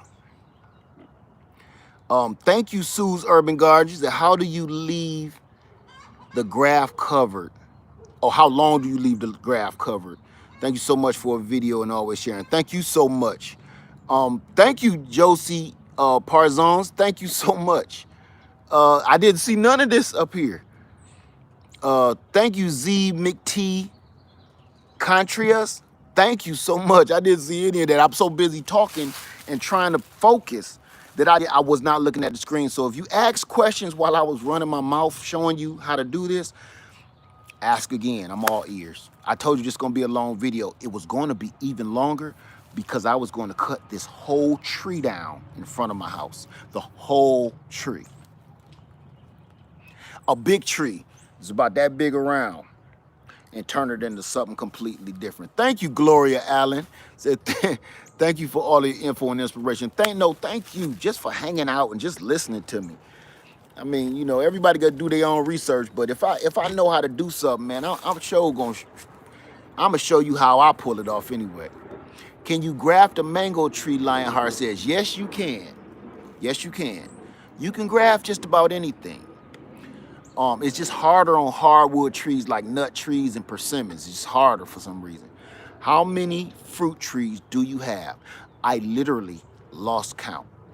I don't know. I literally had. You got to ask yourself this. Each tree, a lot of my trees have about 8 to 10 different trees on them. So we can't count the trunk. If we count the tree itself with how many grafts is on each tree, I'm saying about 100 or more. So yes. Let me see this. What are you gonna do with a big tree? What are you gonna do with a big tree? I'm gonna eat fruit off of it. I'm gonna sell the fruit. I'm gonna make jam. I'm gonna can it. I'm gonna sell it.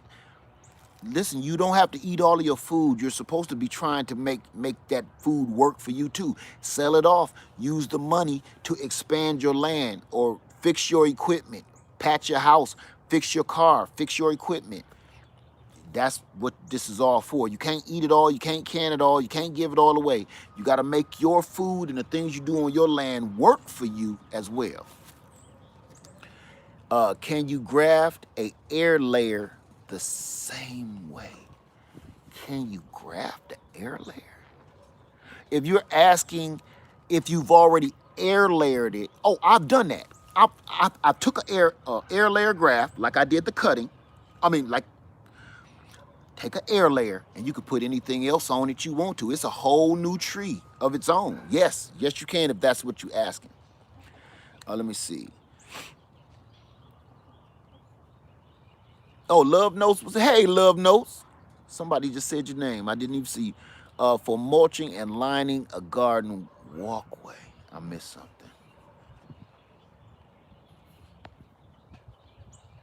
What state are you in? I'm in South Carolina.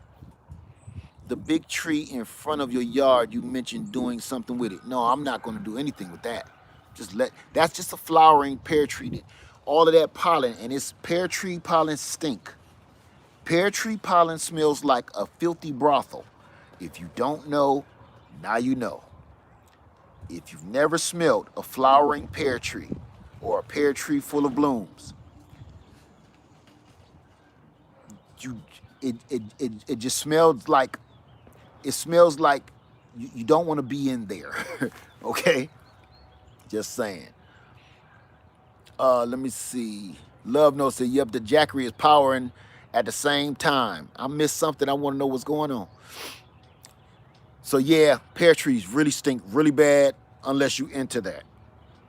If you get what I'm saying. Unless you into that. Let me see. Nope. I missed something. Will G. I thought you were in Georgia. No, I used to live in Georgia. I used to live in Kennesaw. I used to live in Decatur. I used to live in Metro Atlanta. And I used to live all over, College Park. I used to live all over Atlanta. I was there for like 5 years or so. A little better.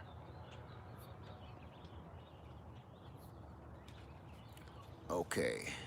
I'm just looking for questions. Oh, your power went out. Oh, well, you got that jackery, so you doing good. Don't get me started. You see my solar panels over there. I done got them hooked up in a whole new way, too. Matter of fact, I'm going to show you real quick. Look what I did. I pulled this off. I got tired of moving them all around, right? Keep on shifting them with the sun. So I got some cattle panel, and I put them in an A-frame like this. And I put some little S hooks up there and hooked them up there. Now when the sun moves, all I gotta do is turn the whole thing and aim it back towards the sun. If the sun is right overhead, I can lean it back further. Man, don't tell me nothing. I've been out here all morning in my pajamas messing around with this madness.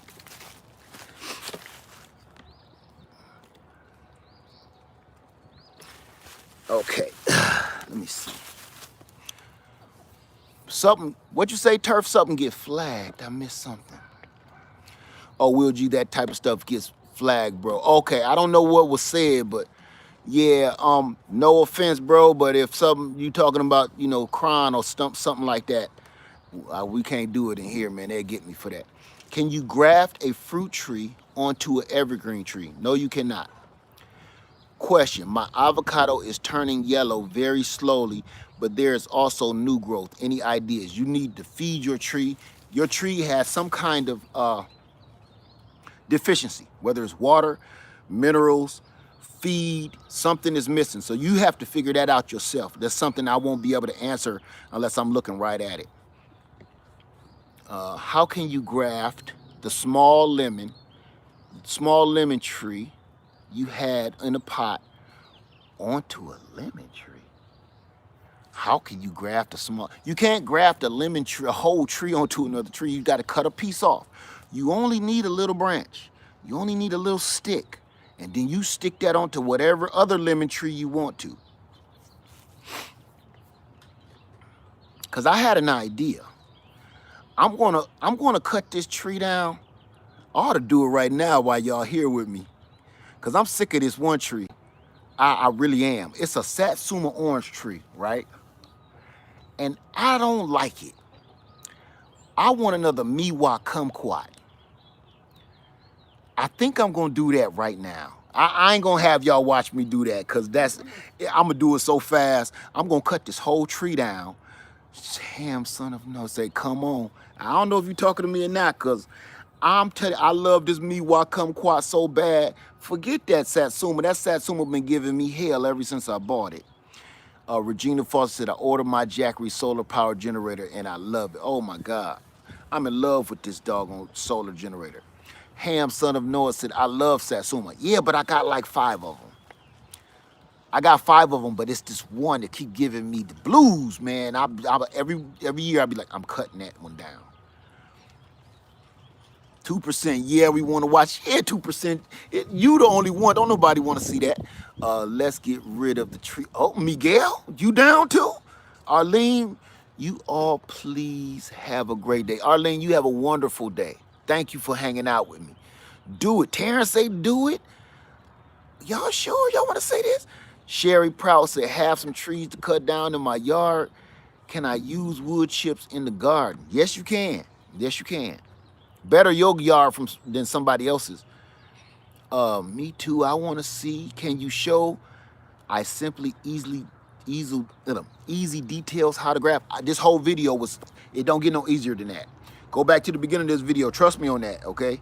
Not the very beginning, because I think I was on a rant in my pants. Okay, everybody down with me? This video is like 1 billion years long. Let's do this junk then, right? Let me go put up wide earth, because I'm going to the front of my house. I just keep Doc Holliday on my hip. So, I'm going to need some help. Give me 2 ticks.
Never mind, I got this. All right, I got this. Thanks, honey. All right, y'all. All right. We're gonna do 2 things. We're gonna do 2 things because I ain't got that much help. She busy, she got her hands full. So this is what I'm gonna do first. I'm gonna do something to answer several people's questions that just asked me a question just now. And the question was, can you graft, what was the question? Can you graft a air layer or a cutting? Can you graft onto that? That's why I do this. So we're going to do that right now. All right. So here's a cutting that we took last year. We're going to do this together right now. This is a Meyer lemon tree. I am going to turn this Meyer lemon tree into a miwa kumquat right now. Y'all down? Then we gonna turn that tree in the front into a big miwa kumquat. So I'm gonna do this first. Let me get my desk.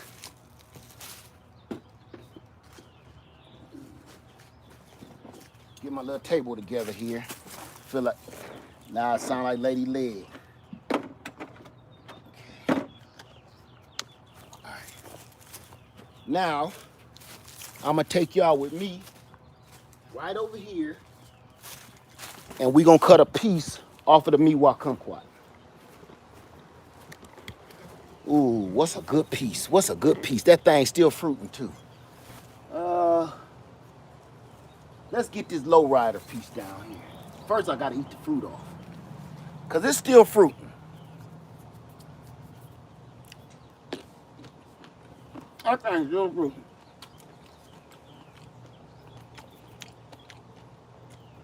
Hold on. A little breakfast for champions.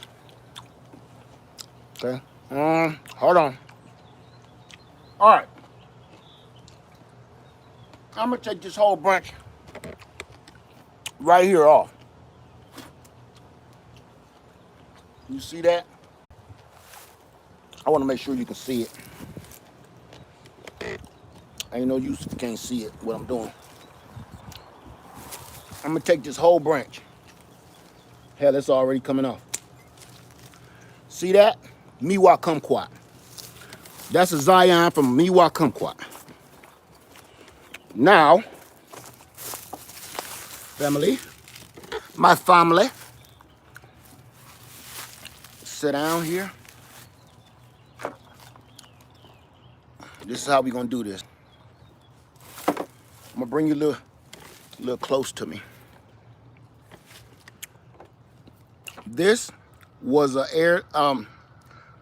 cutting. This was a cutting of the Meyer lemon. This is off of Lillian. I want the bottom to stay Lillian. It's going to still give me Lillian Meyer lemons. But from the top on up, I want it to be a miwa kumquat. We're gonna do that right now. Here's our Zion. Where my glove at? Because I do not want to mess this up. Look, this Meyer lemon is budding and fruiting right now too. I don't know if you can see that all the way down in there. See that? The little buds with the fruit bud in it. Okay, here we go. Isn't that mixing? No, it's citrus. Citrus is citrus. I can graft on a grapefruit, a lime, a lemon, tangerine, satsuma. Citrus is citrus. No, that's not mixing. This is a whole family. For instance, apples are apples, whether it's a red delicious, gold delicious, pink lady, Granny Smith, apple is an apple. Okay? So, let's get right into it. First thing we do is clean up our work area. We want to take a few leaves off. We don't need the piece to be that big at all. Shoot, we got two pieces here. So I'm gonna take this one off first. Get that sucker over there.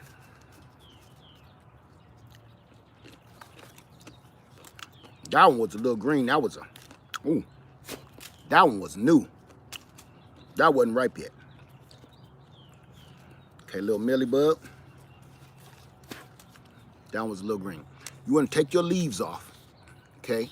I suggest you snip them. Don't try to pull them off, or we'll tear your cutting. You don't want that. So this is one piece, and it has two different. I've done this before, and I know that never works out very well. That you're gonna fall off or something. So I only want one good piece, and I want to match this up to the sides of this.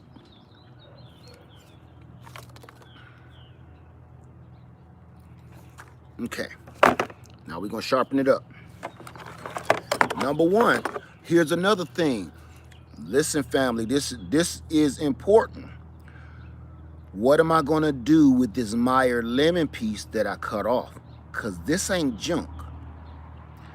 I can take this Meyer lemon top and go put it on that ruby red grapefruit if I want to.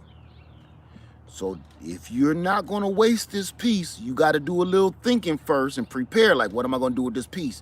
So I'm gonna wrap this up in a wet paper bag and put it on something else. Or I'm gonna turn it into a cutting, just like we did this. And it's just gonna be a whole new tree. So let's just do that. That's gonna be a whole new tree, just like we have in this pot. And then you have your rootstock that you can turn into anything you want, citrus-wise. We're gonna do the saddle graft like I showed you. Super simple. We're gonna root it and turn it into a whole new Meyer lemon tree, so I won't be losing a tree. So we're gonna whittle that down into the V shape, like I said, once on one side, perfectly even on the other. You don't wanna go whittling on this like you're trying to build a boat or nothing, okay? But you do want a nice straight flat side, just like that. Just like that.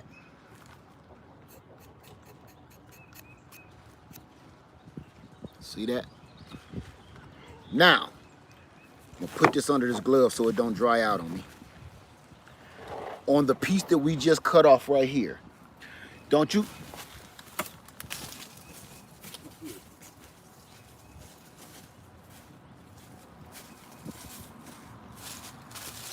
Sorry, chicken patrol. I'm gonna zoom in. And all we're gonna do here, let me clean that up a little more. All we're gonna do here is just go right down the center of that.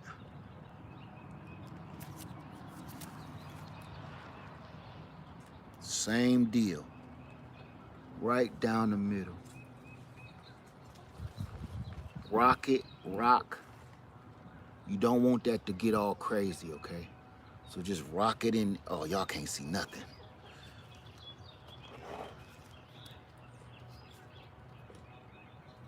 Rock it down, rock it, controlled, because you don't want to cut your whole hand off trying to do this either.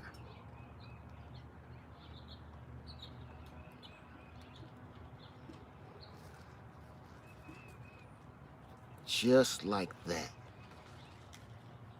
Just like that. See that?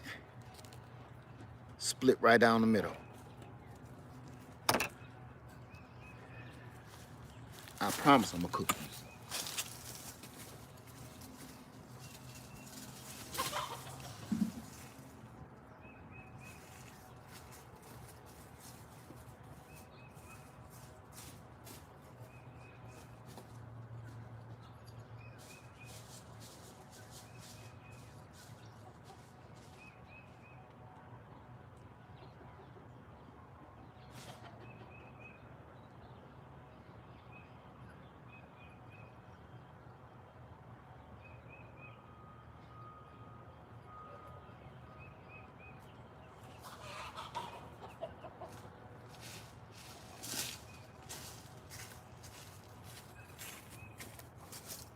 The roosters, man. Jesus. Sorry, y'all. Tired of that. This gonna be the last day here. That's it for that. Tired of that. Now, your wedge, you just jam right down in there, making the Zion touch the Zion. The green on the green. It's probably better if I do it like this so you can see a little better. I just can't touch it. Just like that. It's down far, just like that. I made it a little too long. Let me just snip it a little bit. It don't gotta be that long on this one because it's so tiny. Just like that. See that? Green on the green. And all we're gonna do is tape that up. This, when they're small like this, they need something to hold on to. Rubber band works the best.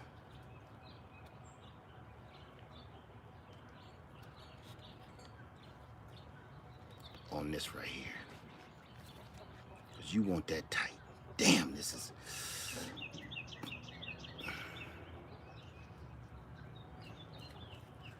I know you can't hardly see, but I can't really move. Let me make this easier for you. Electrical tape. This is my 100% go-to all day long. You just need a little piece because all we're trying to do is lock it in place. Thank you, Turf. I just saw that, looked up and saw that. I don't know what was being said or done.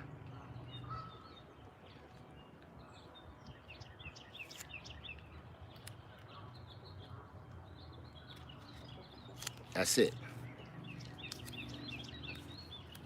I'm just gonna tape that to hold it in place, and then now I'm tightening it so it can really touch and take. Really tight, just like that. That's it. Let me put that a little around there. That's it, family. The top of this is a Miwa kumquat from here on up. Below that graft union is a Meyer lemon tree. Now we can call it a rootstock. All right? Any questions? Let's go in the house, as a matter of fact. Go in the house so I can boil in my own oil.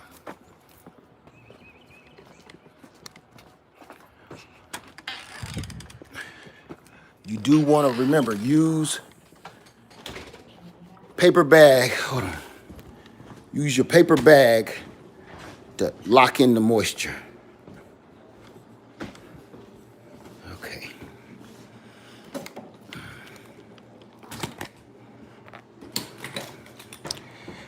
Okay, because my battery about to die too, y'all. I seen somebody say their battery about to die, so is mine. So I had to plug it up. And then I can answer a few questions. We've been in here for like a billion hours anyway, so. All right. Email me, Josh Ward. Who just did that? Thank you, Jockey23 Kids. Thank you so much. I appreciate you. Electrical tape and duct trap is where it's duct tape. I don't use duct tape because they have a hard time busting through duct tape. I've tried it and it might work for some. It never worked. How do you start a cutting? I have a video and it's called Meyer Lemon Cuttings. I was taught by a woman named Rose5150. She taught me how to take cuttings years ago, and trust and believe, I used to fail at it every single time. Let me see. I got a pomegranate ice since January. I transferred in a medium spot in the greenhouse. Took it out. Everything is brown. Looks dead. You transfer to a medium-sized pot and put it in a greenhouse. Watered it occasionally. Took it out. Everything is brown. I don't know your exact situation, Mix 365, but it looks like you did way too much stuff to a brand new bare root tree. So I don't know if it's dead or not. You want to scrape that bark and see if you see any green. To the greenhouse, change pots. You watered it too much during the winter. You was doing a lot of stuff. So I'm not sure. Do you put plastic around the 1-2? No, I'm not gonna put plastic on this. This is gonna just start growing. If I leave this outside in the sun, I will put a paper bag over it, but no plastic. Citrus is easy to grab. They don't need all of that stuff for some reason. Thank you, Deshaun Lockett. Thank you, my friend. And thank you, Michelle Davis. I sure appreciate you. No class, I was just taking y'all with me while I was doing stuff that I'm supposed to be out here doing anyway. Thank you so much. Can you take 2 plants from seeds and graft to each? Yes. Yes, who said that? Jaslyn, yes. That's what I've been trying to tell people. If you grew a plant from a seed Say this was a seedling. I used to grow from seed and then graft onto them and sell them. Now you have a seedling rootstock, but this is going to be a miwa kumquat. Yes, yes. If you have a seedling, it probably won't give you fruit for 10, 15, 20 years or never. And if you get it, it might taste terrible. This is a way you know you're going to get fruit from that tree. Graft onto it. Yes. Don't throw your seedling away. Graft onto it and get your fruit. I want to graft from a mango tree. Can I tie it to the same mango tree? Yes, I've done that. Where, say I got too many branches on the left side of my tree and the tree's starting to lean every time it fruits, right? I want some more growth on the right side of my tree. So I will cut one of the branches off the left side and graft it, like I told you over earlier, onto the right side, and now start getting my tree a little bit more, you know what I'm saying, in shape. Cut a few of these trees, leave one over here. Now I got one over here. Now it can start growing out with some sense. Yes, you can. You can take one branch off one side and graft it to a whole nother branch on the same tree. Yes, that's how you help save your tree too. Something until you use it. You can put, if I don't know the question, but I think I do. You can take off a piece. Say I take off a piece from over my aunt's house in Kentucky, right? And what can I do? I'm in Kentucky. Put it in a refrigerator, keep it in a lunchbox with some ice, put it on ice, and bring it back to South Carolina, and then graft it to my tree. Or I can keep it in a refrigerator down in the chill box all winter long and use it when I'm ready. Thank you, Tanya Douglas. So thank you for sharing the great knowledge. Thank you so much for just hanging out with me. Marie says, can I graft onto my blueberry bush? And what can I graft to it? Yes, you can graft onto your blueberry bush, just other kinds of blueberries. Yep, other kinds of blueberries. So the branches break through the electrical tape. Yes. And I had proof.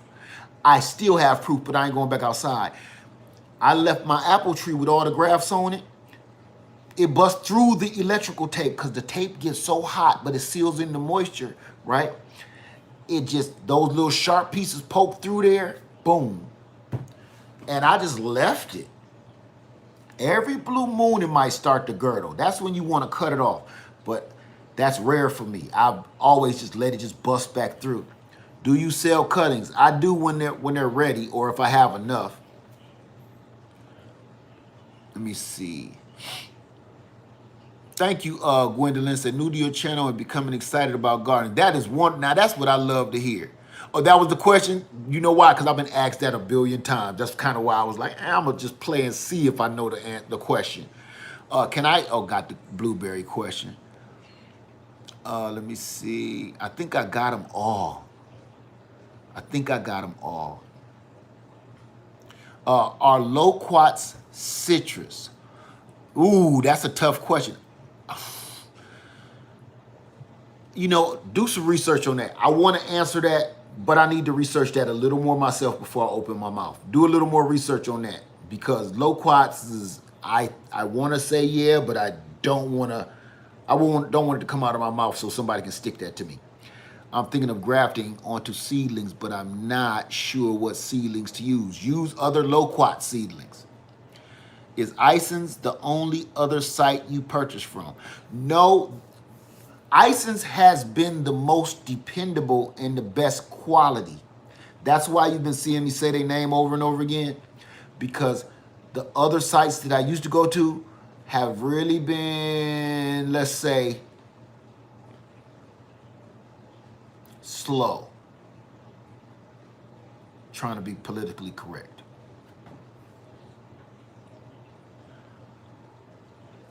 I love customer service. I love customer service more than I like quality. Let's say that, okay? And Ison's has given me that, plus quality. So it's a no-brainer for me. I think I had another one. How well does this do in an apartment? I think you're asking. I'm not sure what you're asking unless you're talking about the generators. If you have a tree that needs a cross pollinator, can you graft a branch from another pollinating tree? Yes. That's what this is all about. That way you don't have to have 50 trees in your yard if you don't want them or you don't have the space. Or you want the pollinator, but you don't want 2 trees. You take the branch off of this tree to pollinate that tree. Put that branch on this tree. Now you have the pollinator and you have the favorite apple that you like. 2 trees in one. Yes. Which is better, Moro or Smith blood oranges? They're both delicious. I wouldn't even know how to pick that. The big box is the only other place you'd recommend. Like I said,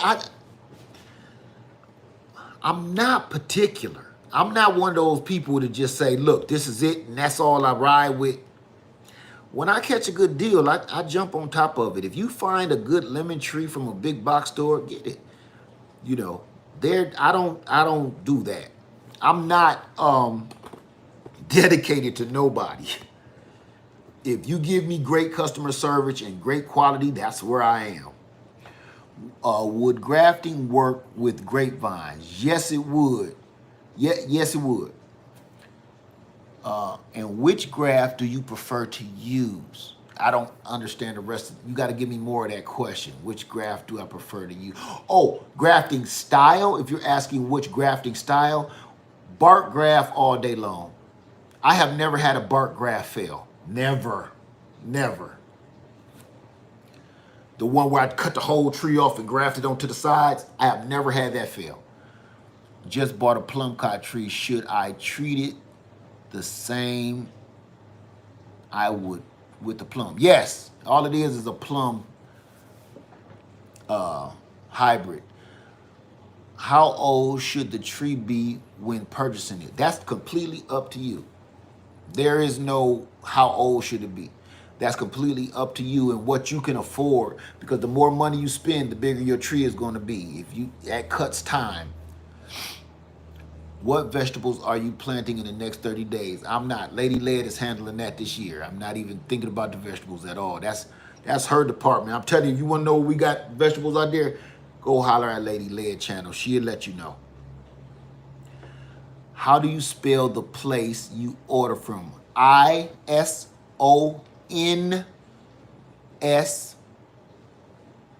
Nursery and Vineyard. ISONS. Isons. Let me see. Do the kumquat produce fruit all year? Yes. Yes, they do. All year. Which is your favorite graft? I think I answered that. The bark graft. Thank you, Turf. Let me see. I'm in Texas too. There are Moral blood oranges at... Okay, got that. Thank you, Love Notes. Loquats are in the apple family. See, I don't know. That's why I didn't answer that question. They taste like citrus, but I don't know. I'm not even going to contest that at all. How do you make a dwarf tree? You don't make a dwarf tree unless you graft a piece of a tree onto dwarfing rootstock. Other than that, you just keep the tree cut at the height that you would prefer it to be at. Which is what I would suggest anyway. Will deer eat peach trees? Deer will eat all trees. You're very welcome, Shamika. Where did you get your Concord tree from? I do not remember. I really don't. That been years ago.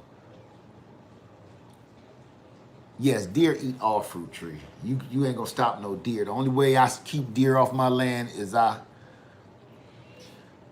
spray urea. That's the professional word. Urea around all my trees and garden. Urea.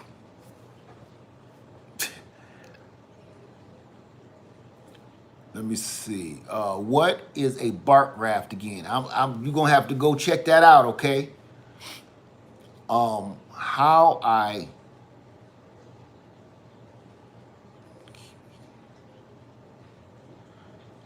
how do I deter the deer? You got urine. Sprinkle urine around your tree and on the bark of your tree. Human urine, yes. Not lady urine, not female urine. Some male urine.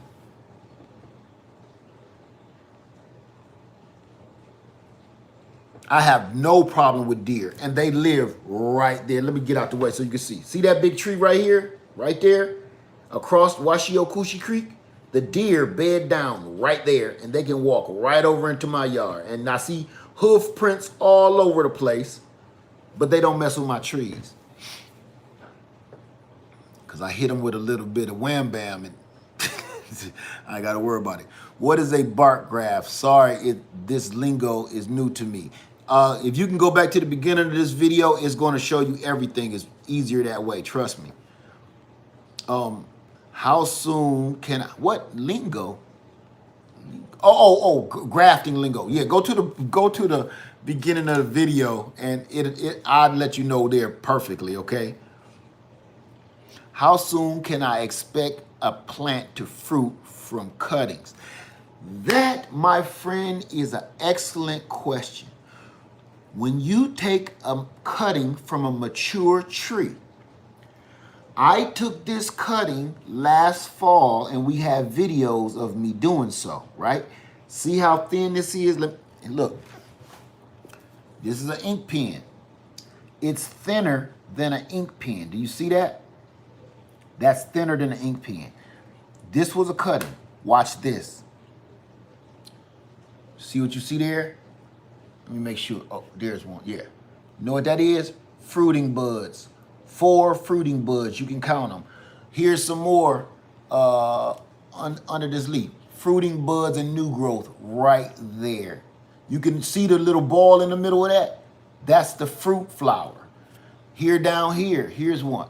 See the little ball? Well, there you go. You can see right there. See the little ball in the middle of that? That's a fruiting bud.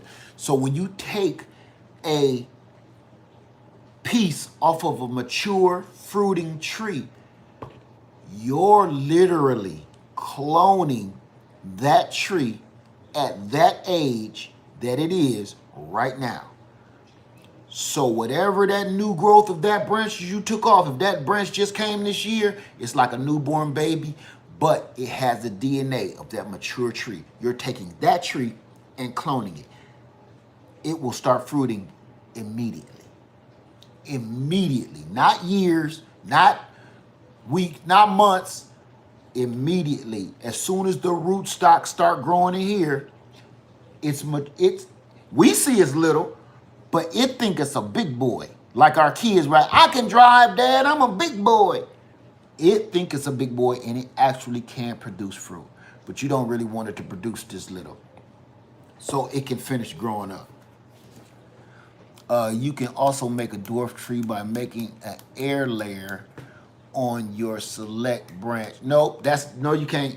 If you take an air layer, that I gotta contest you on that, my friend. Ronaldo. No, you can't. If you take an air layer off of a tree, what you did was just turn that tree into a standard tree. That tree has no limit to how big it's going to get, because you took it off of the rootstock. The rootstock is what determines the size of the tree itself.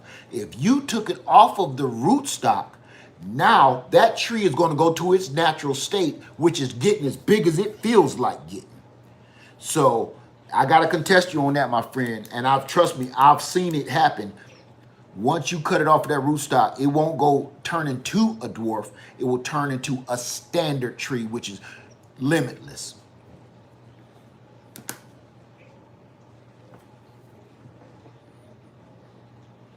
Let me see. Okay. Right. Technically, it will fruit right away. Yeah, technically, it will fruit right away. He said, but you don't want to allow it to fruit. Thank you, Turf. Exactly. Let me see. Selena say, I just bought a coconut to root. That's wonderful. Hey, bro, how long How long does it take for it to bear fruit if I get a plant from a cutting? I just answered that immediately. You don't want it to fruit that soon though. Can you graft red grapes on with the green grapes? Yes, you can. Let me see. This is awesome. Thank you so much. I just cut my plum tree because it was getting too tall. I took 2 cuttings and planted each one of them in a pot. I hope they live. I hope they do too. Let me see. Okay, is we done? We finished? Is we done? We finished? We done? I just wanted to throw all this stuff at y'all. Y'all just watched me do several kinds of grafts, and even this one. Trust and believe, we've been on here for hours. I'm not going to cut that giant pear tree down. I'm going to wait till the sun go down too. Air layering or cutting. I mean, whichever is easier for you. You don't want to be grafting or air layering in the blazing hot sunlight either. Just a word of advice, because it will dry out all of your pieces super quick. What's the best way to root a cutting? Cut it off, scrape the sides, and use some rooting hormone and stick it in some cocoa coir and some perlite. My 5-year-old plum tree came from a branch stuck in the ground. She gave plums in her 4th year. You can control the growth though. Yes, you can control the growth, but that's not making it dwarf. That's called controlling the size of your tree. That's called pruning. That doesn't dwarf it. That word is thrown around real loosely, and it gets people confused. So that's why I had to throw that in there. You know, I dig what you're saying, but when you say dwarf, that means nothing. No matter what you do, it's only going to get to a certain size, a small size. Are you doing collard greens? Yes, we are. Can you graft a cherry bush or honey bush? Yes, you can.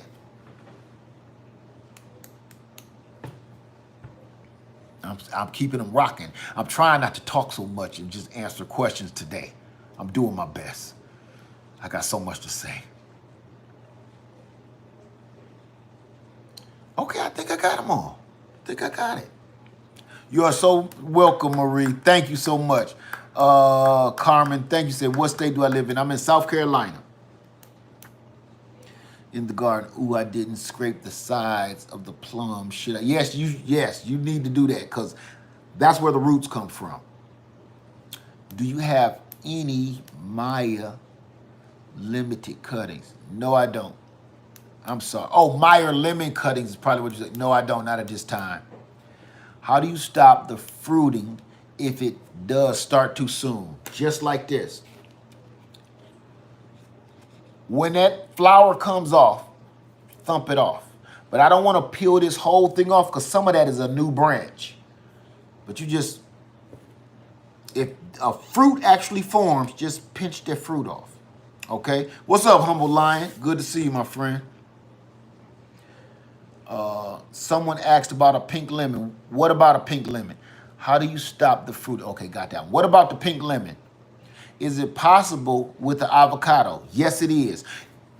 Listen, thank you for that. We got avocado. Look at this. We got avocado pits. Right? Oh, that's gross. Oh, it ain't stinking. Okay. We got avocado pits right here, right? We're going to root these avocados, let the avocado come out, and then I'm going to graft the Mexicola Grande onto these just like we just did with this. So all of these, instead of it just being a seedling, I'm going to turn them all into Mexicola Grandes that's cold hardy. I got a tree outside, and I'm going to take cuttings off of it and just graft them onto that. Can you please, especially tonight, can you please give the names of the tools? Just a grafting knife. That's all you really need. The rest is trust me, watch the video because I explain all that in the front of the video. Or a razor blade. Yeah, trust me. Check out the beginning of that video. That way you can see the tools because I left them outside. You can see the tools as I introduce them, okay? Let me see. How often are you on live? Lately, it's been almost every day. I don't know. I just pop up whenever you know. How do I kill spider mites on a Meyer lemon tree? Get your water hose and spray them. That's what I suggest. Don't spray no chemicals on that tree. Go get your water hose and blast them off. Simple as pie. Let me see. Can you please? Okay, got that one. Pink lemon. I'm still waiting on that pink lemon. I'm waiting for that pink lemon question. Somebody asked me the pink lemon question. I'm ready for that one. What size branch is perfect for a cutting? Is there a size too big for a cutting? I'm going to say no, but it's how, don't be trying to put no branch in because you don't know if that's going to take or not. You can't. You got to maintain it. So I'm going to say pencil size is a good size. Normally I wouldn't answer that, but if you're just starting out, pencil size is the best size. Variegated pink lemon trees. Y'all keep saying pink lemon trees, but ain't nobody asking me no question. I just keep seeing pink lemon tree. My pink lemon tree is called pink lemonade.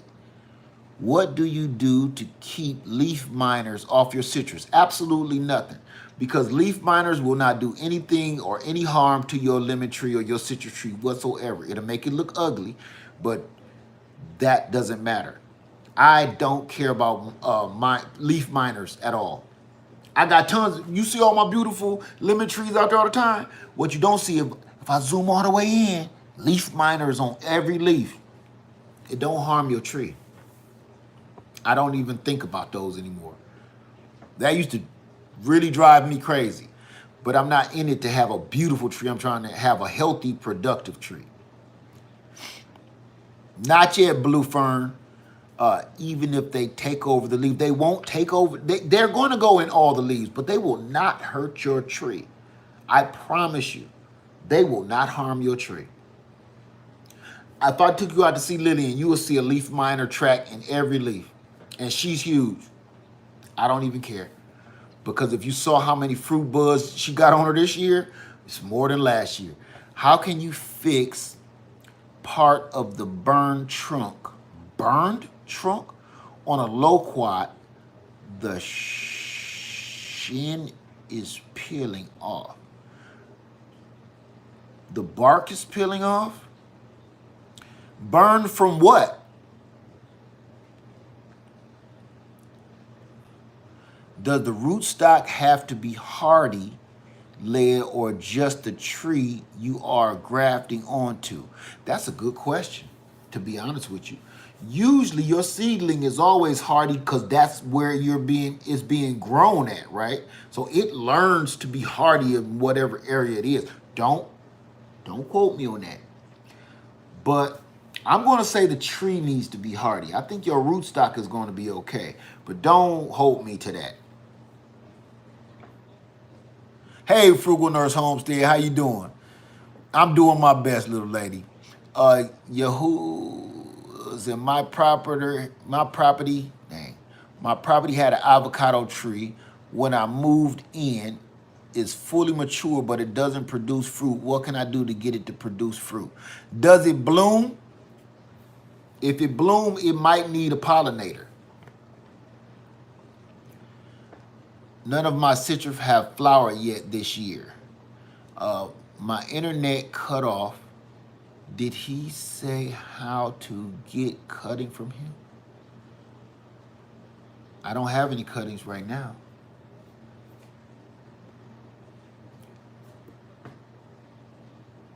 Okay. I guess they gave up on the pink lemon question. Can you grow a tree on a balcony successfully? Yes, my mother has several. Yes, you can. Thank you, peace, and namaste. Thank you so much. I appreciate you. What was that? No bloom, just a lot of dead leaves. I gotta go back with your question again. No, oh, no blooms, just a lot of dead leaves. I don't know. So if it's not, was it grown from seed? Because it sounded like it might have been grown by seed. If it was grown by seed, no telling when you're gonna get fruit or what your fruit is gonna taste like. They wanted the name of the pink lemon tree. Thank you for that. That was driving me crazy for some reason. A variegated pink lemon, a variegated Eureka pink lemon, and the other one is the pink lemonade tree. It's all the same thing. They just go off of different names, like the pink lady apple tree, and then it's called the Crips pink. It's the same apple. It's patented under different people. Same thing. Thank you so much, Carla. I'm trying my best. Harriet Claire 38, look at the Meyer lemon video to see Led's method on cuttings. Right. I got tons of, I got a playlist actually. Wasn't sure about the pink. Yeah, that's just a play on words for patents and rights of, because you got to understand some of this stuff is owned by people. Let me see.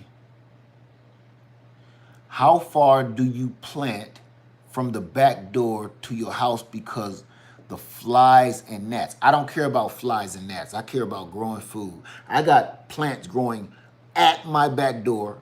I got trees. Look, I got a pomegranate tree right outside this window, literally.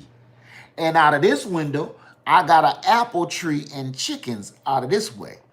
Literally, I can reach outside my window right here behind me and grab an apple. I don't care about gnats and flies. I'm past that kind of living. I'm just trying to grow food. All that stuff that with the pinky out stuff, I left that alone. If you're gardening and growing food, you take the good with the bad. You're gonna have delicious organic food. You're also gonna have gnats. You're gonna have worms. You're gonna have flies. You're gonna have bugs. That's part of the game. Does it frost here? Yes, it does. It freezes here too sometimes. How close to your house foundation can you plant fruit trees? It depends on what fruit tree. If you plant a pecan tree, the roots go straight down. I used to have a pecan tree right here at this window, but it gets so wet here that it didn't like it. Let me think now. Citrus trees, roots aren't invasive, so they won't harm you. Certain trees you can, certain trees you can't. I wouldn't plant a fig tree close to my house because those roots come up out the ground. They might mess your foundation up a little bit. Even though they like that tight space, I wouldn't do it. What can be grafted onto a pomegranate tree? Another pomegranate. A different kind of pomegranate. I have a crabapple tree. Can I graft other apple trees onto it? Yes, you can. And as a matter of fact, I'm going to turn you this way because I will hope you can see it. No, you can't. You can't see it. I got an apple tree, crabapple tree. Yeah, you can. Yeah, you can. See that tree right there? Right there. That's a crabapple tree. And if I wanted to, I can graft any kind of apple onto that I want to. Yes. Yes, you can. Is there a way to get my citrus to flower? How old is your citrus and did you grow it from seed? That's the question I got to ask you first. What can be grafted onto a pomegranate tree? Got that one already. My pecan tree has roots on top of the ground. How old is that pecan tree? You can grow grapefruit trees and citrus trees when it frosts. It depends on which variety you have. Now, me personally, what I found out is ruby red grapefruits in my area, I can only speak on my area, ruby red grapefruits do not like the cold at all. Lime trees do not like the cold. From my own years of experience, limes don't like. Oh, it's 60 years old. Yeah, I believe that. I believe that. But I know trees that are just as old that have not destroyed foundation. And I see literally hundreds of them every day on my route. So I'm not sure about that one. 60 years, and it's, you gotta, yeah. Can you plant a 4-in-1 tree in a bucket? Yes, you can. What is the normal delivery time you've received for your trees from Ison? There is no normal delivery time from anywhere right now because of the mess that's going on in the world. So right now, you got to look at it like this. They have a schedule and they are short of workers like everybody else is short of workers because people are getting sick. People are passing away. So that shortens each company of a worker.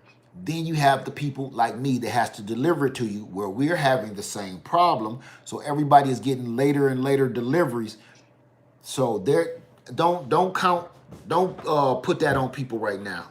Not now. Because everybody is expecting normalcy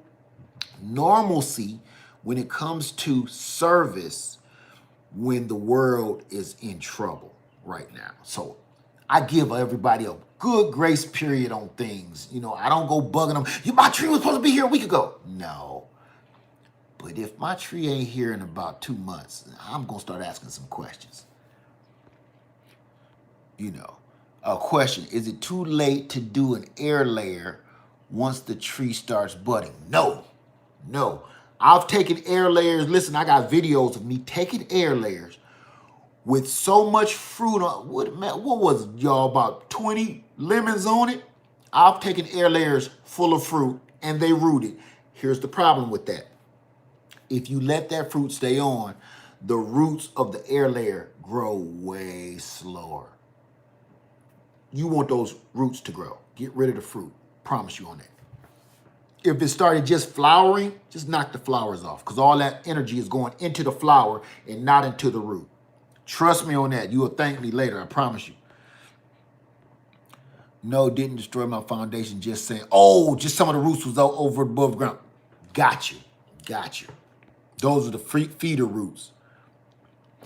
Let me see. Got a 3-gallon container, can transplant into a bigger container now that she's blooming. There you go. Let me see. Some crab apples are edible. But no, I had a crab apple here when I first moved here. Best apples ever. Matter of fact, I made wine out of those apples. And I still have some of it to this day. They was about big as a golf ball. Delicious. Little tangy, little sweet. Is a pomegranate considered a citrus? No. That is why I was wondering. Got you, RC. I'm with you. Okay. I think we got everybody. I'm doing my best. Oh, I've been all over your playlist for trees. My tangerine is in a 3-gallon container. Can I transplant it into a bigger container now that it's blooming? If it's ready for a bigger container, yes, you can put it in a bigger container whenever you want to. You didn't have to wait this long. I like to start with a big container. I will put this little baby thing in a big giant container. And people say they don't like doing that because the food and the nutrients and the water runs off the sides and it won't hit the tree itself and the tree will be missing nutrients, but they always lack. The roots are out hunting for that nutrients. That will actually make the roots grow faster when you plant it in a larger container. So first off, hit that fertilizer and that water right there, right on top, and then go around the sides. Trust me, it ain't never stopped me. Put that in whenever you need it to. Let me see. I missed something.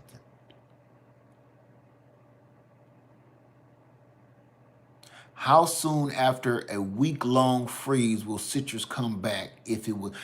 There is no set time. You just gotta make sure it's alive, scrape the trunk a little bit, make sure you see green, and then you leave it between the tree and, you know, the creator and okay? There's no schedule for that. Will you need to put a Band-Aid on the first patch? I don't know what that means. Crabapple jelly is good added sugar. Yes, it is. and it's good. Yeah. Crab apple jelly. I got you. Can I out a peach tree in a container indoors? Can you grow a peach tree indoors? I'm going to say no. And the only reason, if you listen, family, you can grow anything indoors. Literally, you can grow a pecan tree indoors. You might think I'm crazy for saying that. You can grow any kind of tree indoors that you are willing to make the environment for. If a pecan tree gets 30 feet tall, are you willing to open your whole roof open 30 feet tall to accommodate that pecan tree? Are you willing to invest in things to give that tree the humidity, the light, the water, the fertilizer that it needs? You can grow anything in the house if you're willing to invest in its environmental needs. So my answer to that is yes. I wouldn't do it, but if you got the money and the time and you think you want to do it, go for it. I ain't discouraging nobody. How long have you been there? I don't even want to talk about that place. I'm off. I promise to you. No disrespect. I'm off today. I don't want to talk about that place. Looks dead. Will it come back? Scratch that bark. If you don't see no green.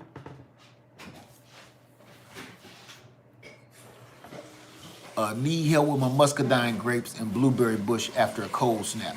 If there is nothing wrong with your muscadines or your blueberries after a cold snap. They're super cold hardy. How do you keep birds from eating your fruit? Drop to your knees and pray.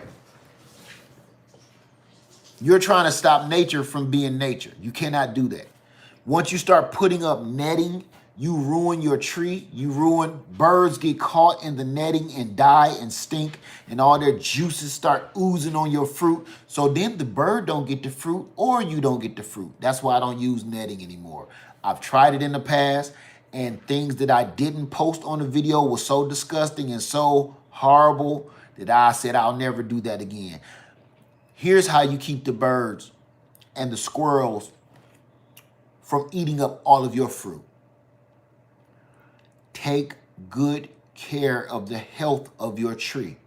If you take good care of the health of your tree will grow strong. Your tree will produce so much fruit that the birds, the squirrels, and you will all eat together.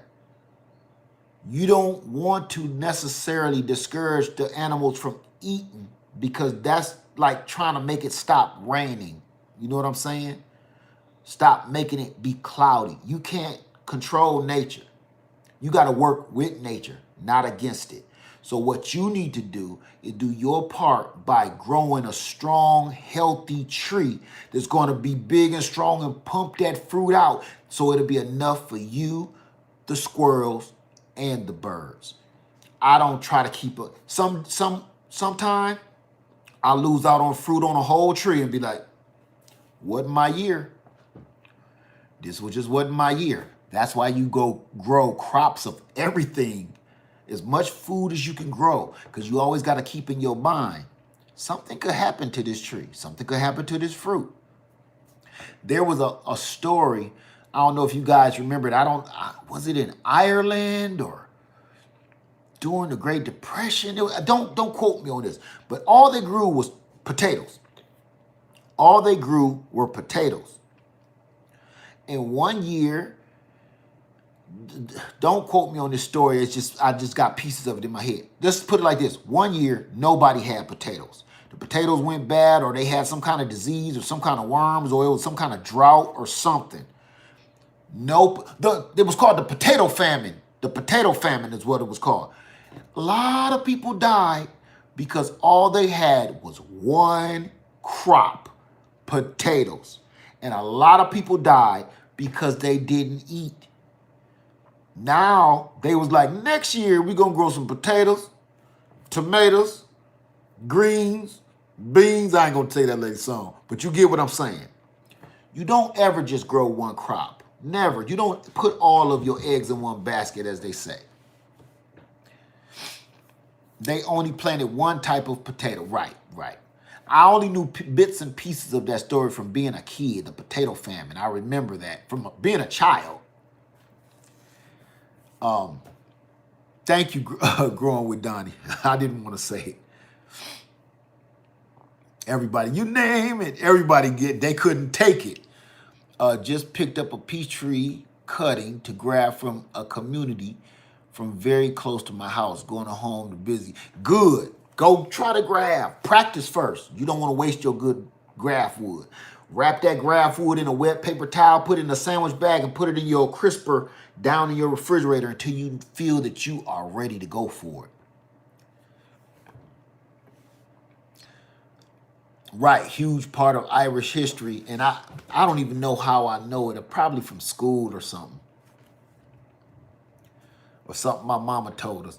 I have new growth, but no budding or flowers on my citrus. If you have new growth, that's all you need to be worried about. That means your tree is healthy and alive.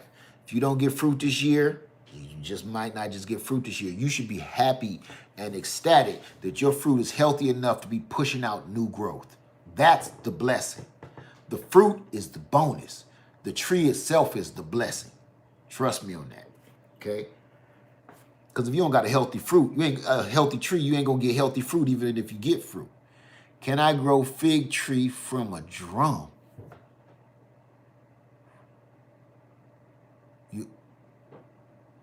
I don't know what that means. I'm not gonna play with that one. From a drum. I was trying to go through words in my head to replace that with, but I don't know what that means.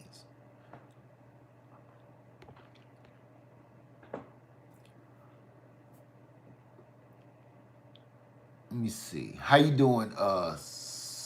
Spared his life said, Shalom, brother. Should I try gardening even though I can't keep my lawn alive? My answer to that, and it's personal. My answer to that question is a question, which is this. Do you want to keep depending on another man to feed your home? I see you said shalom, so I take into your belief somewhat. Okay, so do you, in that belief, I don't think you should be letting another man try to take care of your responsibilities. That's just me. I'm not prying. I'm just saying. If you're depending on somebody else to feed your family, which is the grocery store, I would try everything, she said, in a drum. Okay, in a drum. I saw a drum. Can I plant it? Let me go back to that. The drum one. Can I grow a fig tree in a drum? Got you. I'm sorry. Yes, you can. Yes, you can. Just put holes under the bottom if I'm thinking about it right. I was thinking the rumpa-pum-pum drum. I'm tired. It's early. I'm sorry. But my friend, back to you, my friend, Sped, brother, we can't keep letting another man feed our family. We can't let other people keep on taking up our responsibilities, if you get what I'm saying. And I say this because of this. Once you have to depend on another man to take care of your household and your duties, that brings up questions in your household of what do the rest of the family need you for?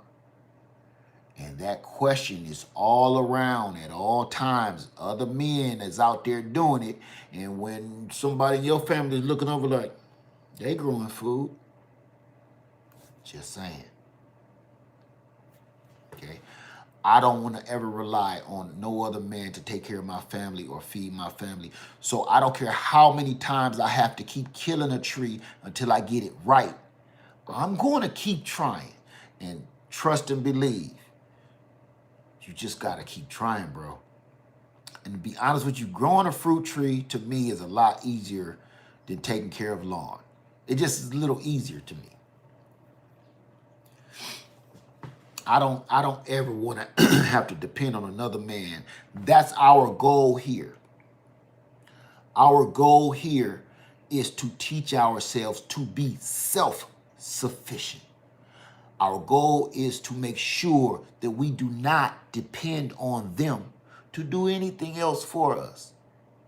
That's why we here, and that's why we do all these channels on the gardening, the homesteading, and the prepping, because if when it come down to it, if you need help and they don't feel like helping you, what are you gonna do? Or we ain't even gonna say that. What if you need help and they can't help you because they too busy helping somebody else eat or shelter themselves? You gotta, what's with the blood peach black is beauty? So my answer to your question is no, man. I would just keep trying if I was you. Did I say laundry hamper as a plastic container for fruit trees? Yes. All my fruit trees is in black laundry tubs. And I've been doing it for over 12 years. You can go back in my old videos and you'll see my fruit trees in plastic laundry tub containers. Can you plant fruit trees in a trash can? Yes, you can, and I've done that one. Yes. You know those ones at Walmart for like $8? The big, I think it's like 20 or 30. I got one right outside here, actually, outside this window. Yes, if you got to fill it up with soil, put a tree in it. That gives that root system more space to grow. Yes. What about grow bags? You can plant in grow bags. I know a lot of people that do a lot of things in grow bags. My friend Essie, the homesteader, grows in grow bags. Yes, you can. She's very successful with it. Here's how I like to look at life. If the lights go out, how can we do what we need to do to survive? Like cook, outside, wash. Very true. That's a good way to keep that in your head. That'll have you thinking all the time. Let me see. Yeah, they've been selling out a lot because a lot of people started using them for gardening tubs. They're a lot cheaper than trying to buy some silly container. Nothing. I saw something about a blood peach and didn't know there was such a thing. Yeah, I have one out here. It's called an Indian blood peach. Look it up. It's beautiful. I don't know how it tastes yet. I'll let you know when I'll get one. Sped's life says shalom. Scripture tells us to remember the ways of the ant. Start off growing inside until you get comfortable outside. Do whatever you have to do to take care of your own. Amen to that, bro. Farmer V says she loves grow bags. 2%. I'm trying to grow with Donnie. I only wish my side of the apartment was in the direction of the sun. I got you. My phone is dying. I'm hoping this is a good site. Hoping this is a good site. Me too, first hot link. I grew huge tomatoes in grow bags, but would like to plant trees in them. I've seen people do that too. How can I grow rootstock lead? Your rootstock is from your seedlings. Here's a avocado. You start that, it's going to turn into that, and then you graft onto that right here. Literally, that simple. For example, extreme dwarf rootstock. You have to purchase specific kinds of rootstock for different sizes. So that's what you would have to do with that. Go online like eBay or something like that, and you can purchase specific rootstocks. Like it's this one called the Dave Wilson used, M111 or something like that, for dwarving rootstock that they use a lot of. That's the only thing I know about that. Don't quote me on that either. Every apple fell off the tree when they were still only half an inch. Any suggestions to keep them on a tree this year? maybe your tree is just too young to hold so much fruit, number one. Number two, maybe they were deficient in something. Maybe you should have been watering them more, because you know once your fruit tree starts fruiting, they need more food, they need more water, they need more nutrients to grow that fruit. If they feel they're not getting enough water and enough food, enough nutrients, they will drop all the fruit. If they feel like their branches can't hold that much fruit, they will drop the fruit. So that's something you can kind of control, but that's again another Mother Nature thing.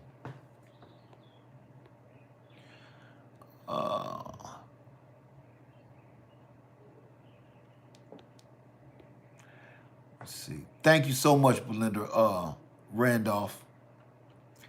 Let me see. My mom and I grafted the Anna apple into a Dorset. Hopefully it takes. They can pollinate each other. Yes. And you know what?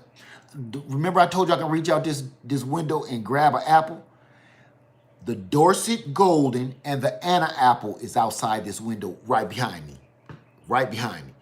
And my goal is to, I have never grafted them together. And I should. I think I will today. True story. Let me see. How old does a seedling have to be before you graft onto them? When it's old enough to be able to stand on its own like that, it can take a graft, it's ready. Let me see. Okay, I got that. Do you use plant food? If so, what kind? Chicken poop, eggshells, banana peels, coffee grounds, tomato skins, avocado guts, fish emulsion, fish guts, squirrels. I don't use chemicals. I don't see no need to. The chemicals is there to let me put something to you. Chemicals are there to manipulate your tree. Chemicals. Just like they're put in your body to manipulate your body to think something else, right? Like we can talk about bad drugs is there to manipulate your brain into feeling a certain kind of way. Or we can talk about real, true medications that is there to manipulate your mind and your bloodstream again to ward off pain, to make you think there is no pain, right? So when you take those chemicals and you put artificial chemicals in your tree, you putting chemicals in your tree to trick your tree into thinking it's being fed real food. You're tricking your tree into thinking you can grow fruit now. Chemicals are chemicals are chemicals. Artificial chemicals are there to manipulate. They are not there to help.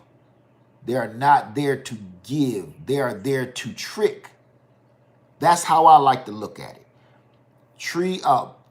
Chemicals are there to trick you into thinking something, just like your fruit trees. Chemical fertilizers and chemical, they're there to trick your tree into thinking it can do something when it's not ready to. When you put organic fertilizer in it, all you're doing is giving it all organic stuff that is sitting out there with in the first place, okay? And those chemicals also wash off into the water and the rivers and everything and kill all the fish that you're going out there to catch to eat. All that fruit that you put chemicals on, all of the fish that you're going out to catch, that's all going back into your body. And then, you know, when people end up with cancer and stuff, they're like, I never smoked a day in my life. There's other ways to get cancer. Is the Miwa kumquat self-pollinating? Yes, it is. Thank God. If you let ground fish heads and guts sit in a covered bucket a while, other than funk, that's the fish emulsion. Correct. But why just cut out the middleman, bury the fish under the tree? You don't got to even I don't let it sit in no water. Cut out the middleman. Bury the fish in the ground under the tree and then water the tree. Then it'd be a slow release fertilizer funk that you ain't got to sit around smelling and attract every coyote and wolf dog around, old werewolf head around 30-mile radius. Let me see.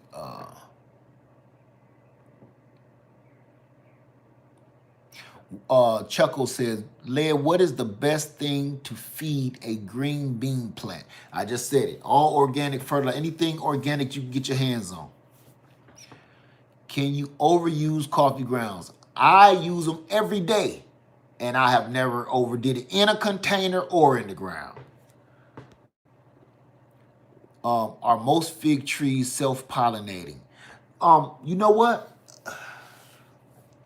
I want to say yes, because the fruit of a fig tree is not fruit at all. Your fig tree, a fig is a flower. All it is an inverted flower. So it's kind of, you can say it's already pollinated because it's not fruit. It's like if you just bit the head off of a rose. This is just a delicious rose head. That's all it is. So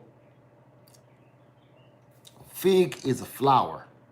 That's why when you open it up, all the petals, you're looking at those little petals, that's all that is. And all of the juices inside of there, that's just the nectar that would be in a normal open flower of any other tree. That's just sweet nectar that's sitting in there concentrating. And when you bite it,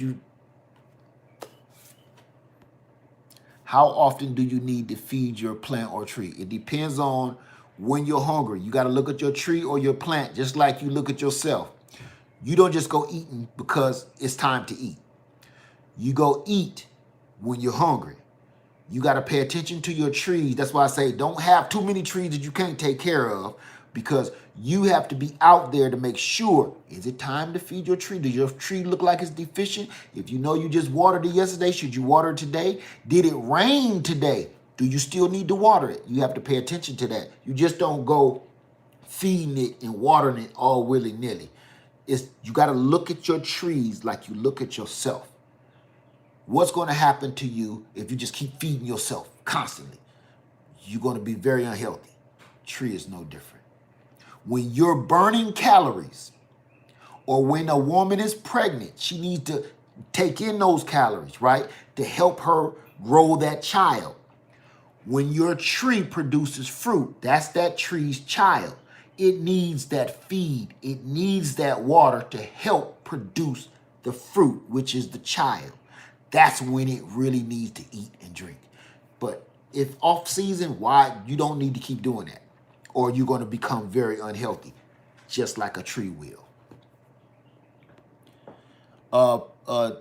Deshaun, please don't think I'm trolling. I have a Meyer lemon. I don't. I have a Meyer lemon tree for the first time, and I'm seeing the new buds are yellow.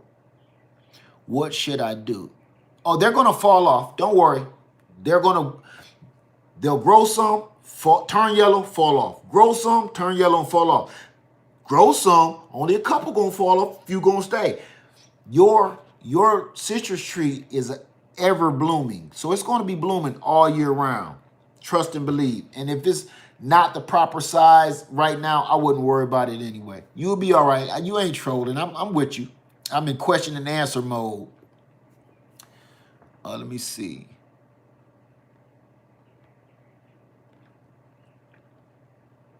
Hello, everyone. I don't drink coffee. Can I use unused coffee grounds? Or no, that's a waste of money.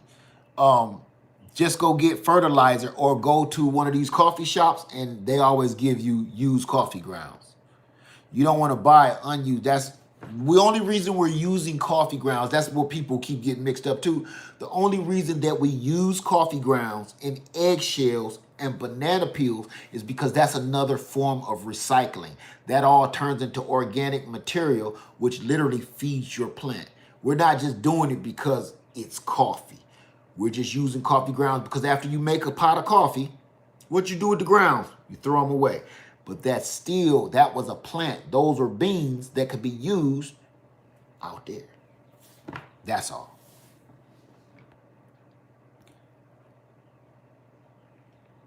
Because if you put fresh coffee on there, you're wasting good coffee. If you're going to do that, call me. I'll take it and I'll give you some used stuff. Led, after heavy winds last year, my loquat and mandarin trees leaves fell off and haven't grown back. Getting worried. Your mandarin tree leaves fell off. Go scratch the trunk and see.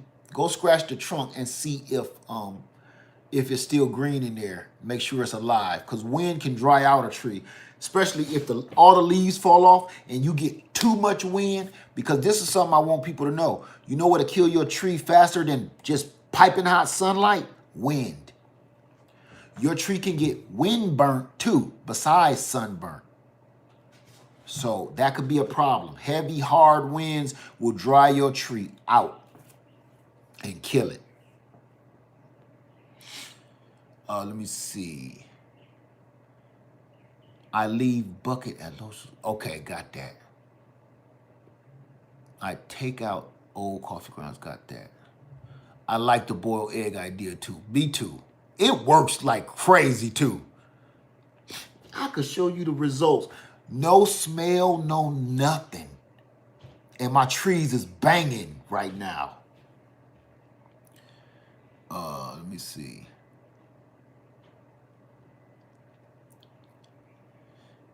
You in the UK, can I get a loquat cutting from anybody? Anybody in the UK got a loquat they can get? What about blood meal and bone meal? Squirrel. Carrie Banks, right? What about blood meal and bone meal? Squirrel. Possum. You can use that if you want to. I mean, if you need those, I do have those supplements. They're organic. But so many things kind of check out, if you will, around here, out on the lake. I usually have plenty of blood meal, bone meal. Just dig a hole, say a couple prayers, and, you know.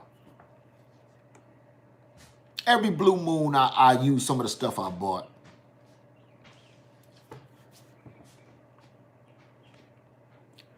Anyone locally, Kissimmee, Florida, who can advise where to get a Miwa kumquat tree I can purchase? Crafty Mom, I got a spot in Kissimmee, Florida, and I'm telling you, it's so many nurseries in matter of fact, you should go to a big box store. I done got so many things from the H place, the orange one. I done got a couple from the blue one when I'm in Kissimmee, Florida, and I also got stuff from Wally World in Florida. If you're in Kissimmee, Florida, I'm all around there, and I got videos of me bringing a truckload of trees home from Florida, from Kissimmee. I promise you.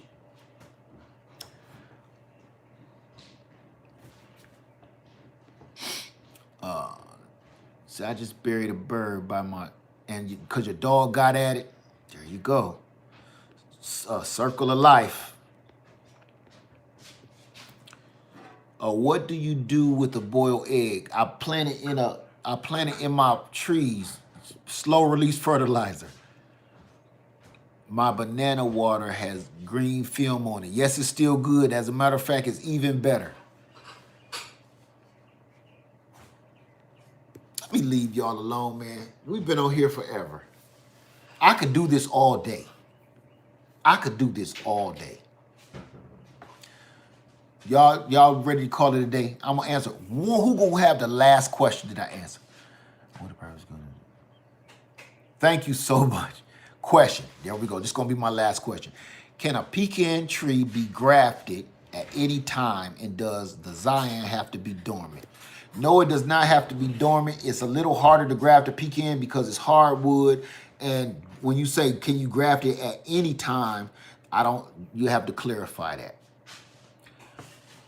And so did I. I cleaned up in Kissimmee, Florida. Amen to that, Darius. There is no reason you should be looking for nothing in Kissimmee, Florida. They even got little mom and pop stands. Y'all got gas stations that sell little fruiting trees like this. Do you know that? Here's another one about Kissimmee, Florida. You can go to the airport even if you ain't catching a plane, and they sell these in a box. They sell citrus trees in the gift stores in a little box like this. Don't tell me you can't find that. And I'm talking about exotic stuff too. Go to the gift stores in Kissimmee, Florida. Over there, oh, I wish I could remember. By the Ponderosa What's the name of that street? It's down there by the Ponderosa, by all them dang old gift stores, but I'm just describing all the Kissimmee, Florida, really. Trust me on that. That's okay, Katina Brooks. Let me see. Not a question, but thanks, Leah. No problem, Anne-Marie Walker. How far away from tree to berry? I don't know what that means. Do you ever buy trees from big box stores? Yes, I do. Want to hear something crazy? Lillian, my biggest Meyer lemon tree, is from the orange place. True story. I bought it and it was like smaller than this. This is what Lillian used to look like. Just like this.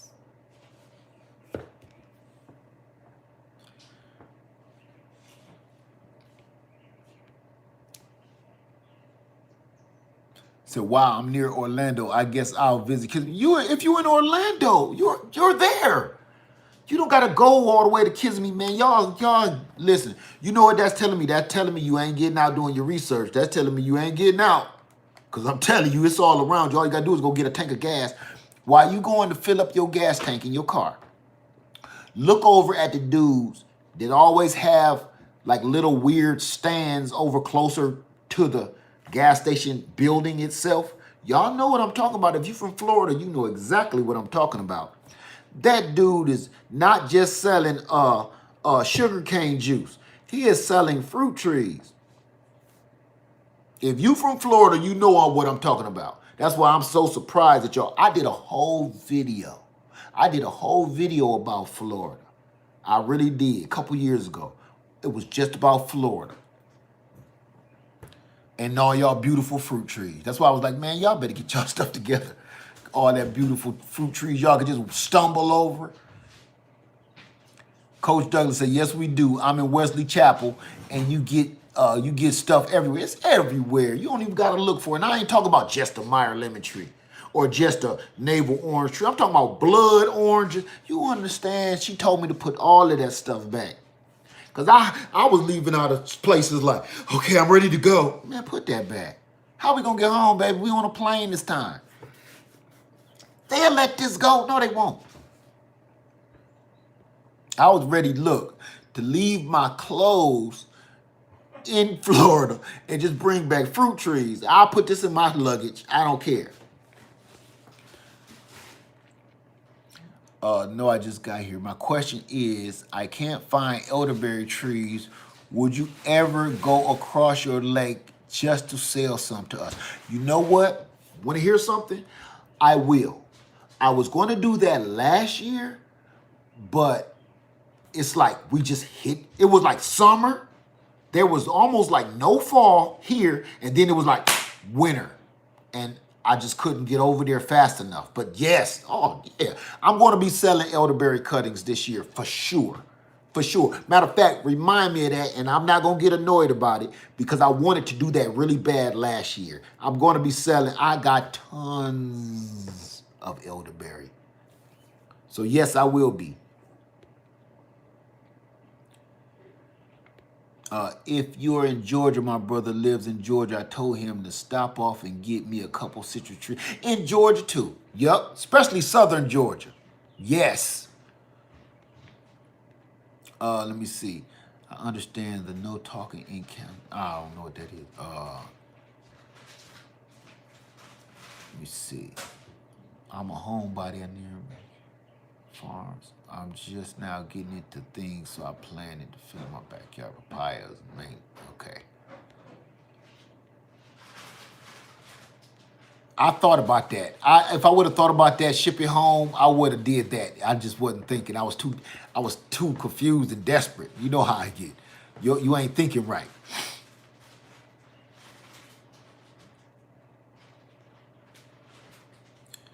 All right. That's it, I guess, y'all. Y'all just hit me with a bunch of good questions at the very end. All right. Columbia Flea Market got fruit trees wholesale.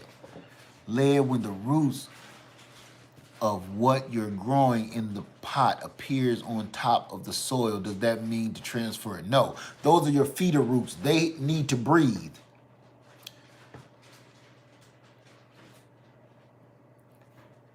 What going to be the price on? I don't have no idea. I'm not gonna make no promises on that because anything can happen, just like last year. That's why I didn't get into that. Put it like this, and when I do it, they're gonna be on our website, and I'm gonna announce it. Then you can just go to the website and check them out. Do you think a Meyer lemon tree can be grown outdoors in 7B? North Carolina? I say yes. I say yes. I say yes, you can, because you right next to me. And it gets cold and it freezes here too. And my trees are, I think the cold helps them. True story. I think if we don't got like a super crazy snow or frost, I think I'm gonna just leave my trees uncovered. Because they was uncovered all this year. I tried to cover them and the cover didn't stay on them not even an hour. And I just left them off and they're all doing spectacular. There's a citrus nursery in Columbia called Simply Citrus. I heard about that place. I've never been there though. What's my website? easilygrowngarden.com. Like easilygrowngarden.com. Is it too late to prune my fig trees? No, it's not too late, but you will not get any, you may not get any fruit, number one. Number two, what do you want to prune them for? You should have been doing it in the winter time, but what are you pruning them for? That's the question. Why are you pruning them?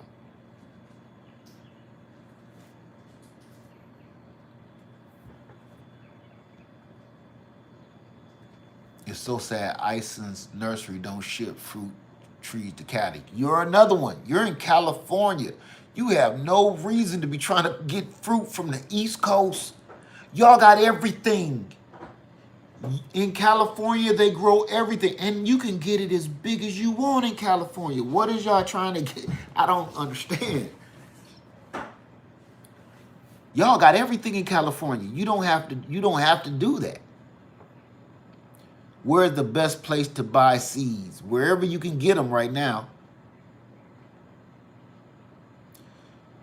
Led, you have some Satsuma, brother. Yes, I do. Since you started streaming, we have watched you seed some trays, going to Walmart. I've got them from everywhere. Return to listen to you while we do more planting. Thank you so much, man. That means a lot to me. Thank you. Can you notch your citrus trees? There is no reason you should have to notch your citrus tree. Citrus trees grow branches all over it. Notching it is just, don't waste your time. Unless you got like a straight up and down standard tree, like mushroom type shape, go for it. Thank you, Amanda.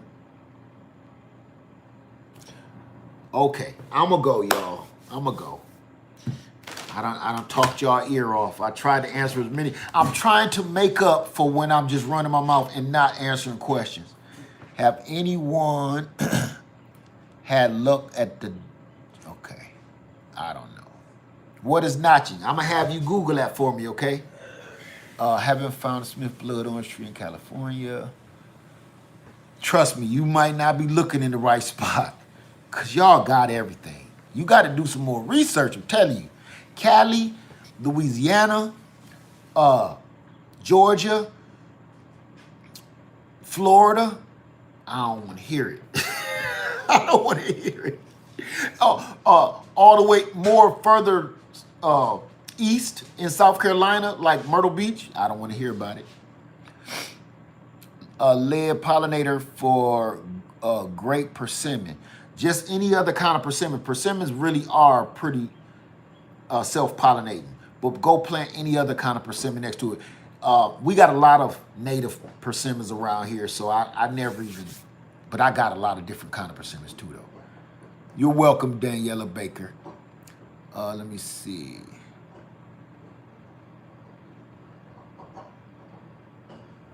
can I leave my blood orange trees out year round? I don't know where you live. You're gonna have to tiptoe around that, okay? That's something you're gonna have to find out on your own. Please do a video on grafting a branch onto the other side of the same tree has no branches. I just did that today.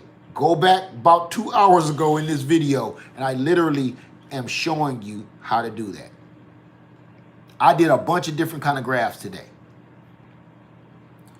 So I'm gonna get out of here. I'm gonna let y'all go. Everybody have a wonderful day. Enjoy your weekend, because I will for sure. All right. I hope everything I said today, I hope it helped you, because that's all I'm here to do. I'm just trying to give y'all a little help. Have you ever had a chocolate persimmon? I haven't had one, but I'm growing one right outside this window. Right back here. A chocolate and a coffee cake. Thank you, Miss Craft. Thank you, Eco Neighbor. Thank you, Turf Therapy. Thank you, everybody, for coming through and hanging out with me. I had a good time answering a lot of questions y'all been trying to ask me for like 2 weeks, but I'm so busy running my mouth. Next, we're going to be talking about this generator again, but we are getting ready to do another camp out. So I'm going to be announcing when that next camp out is. We're going to do another indoor. Before we head outdoors, because everybody weather ain't right yet, we're going to do another indoor, okay?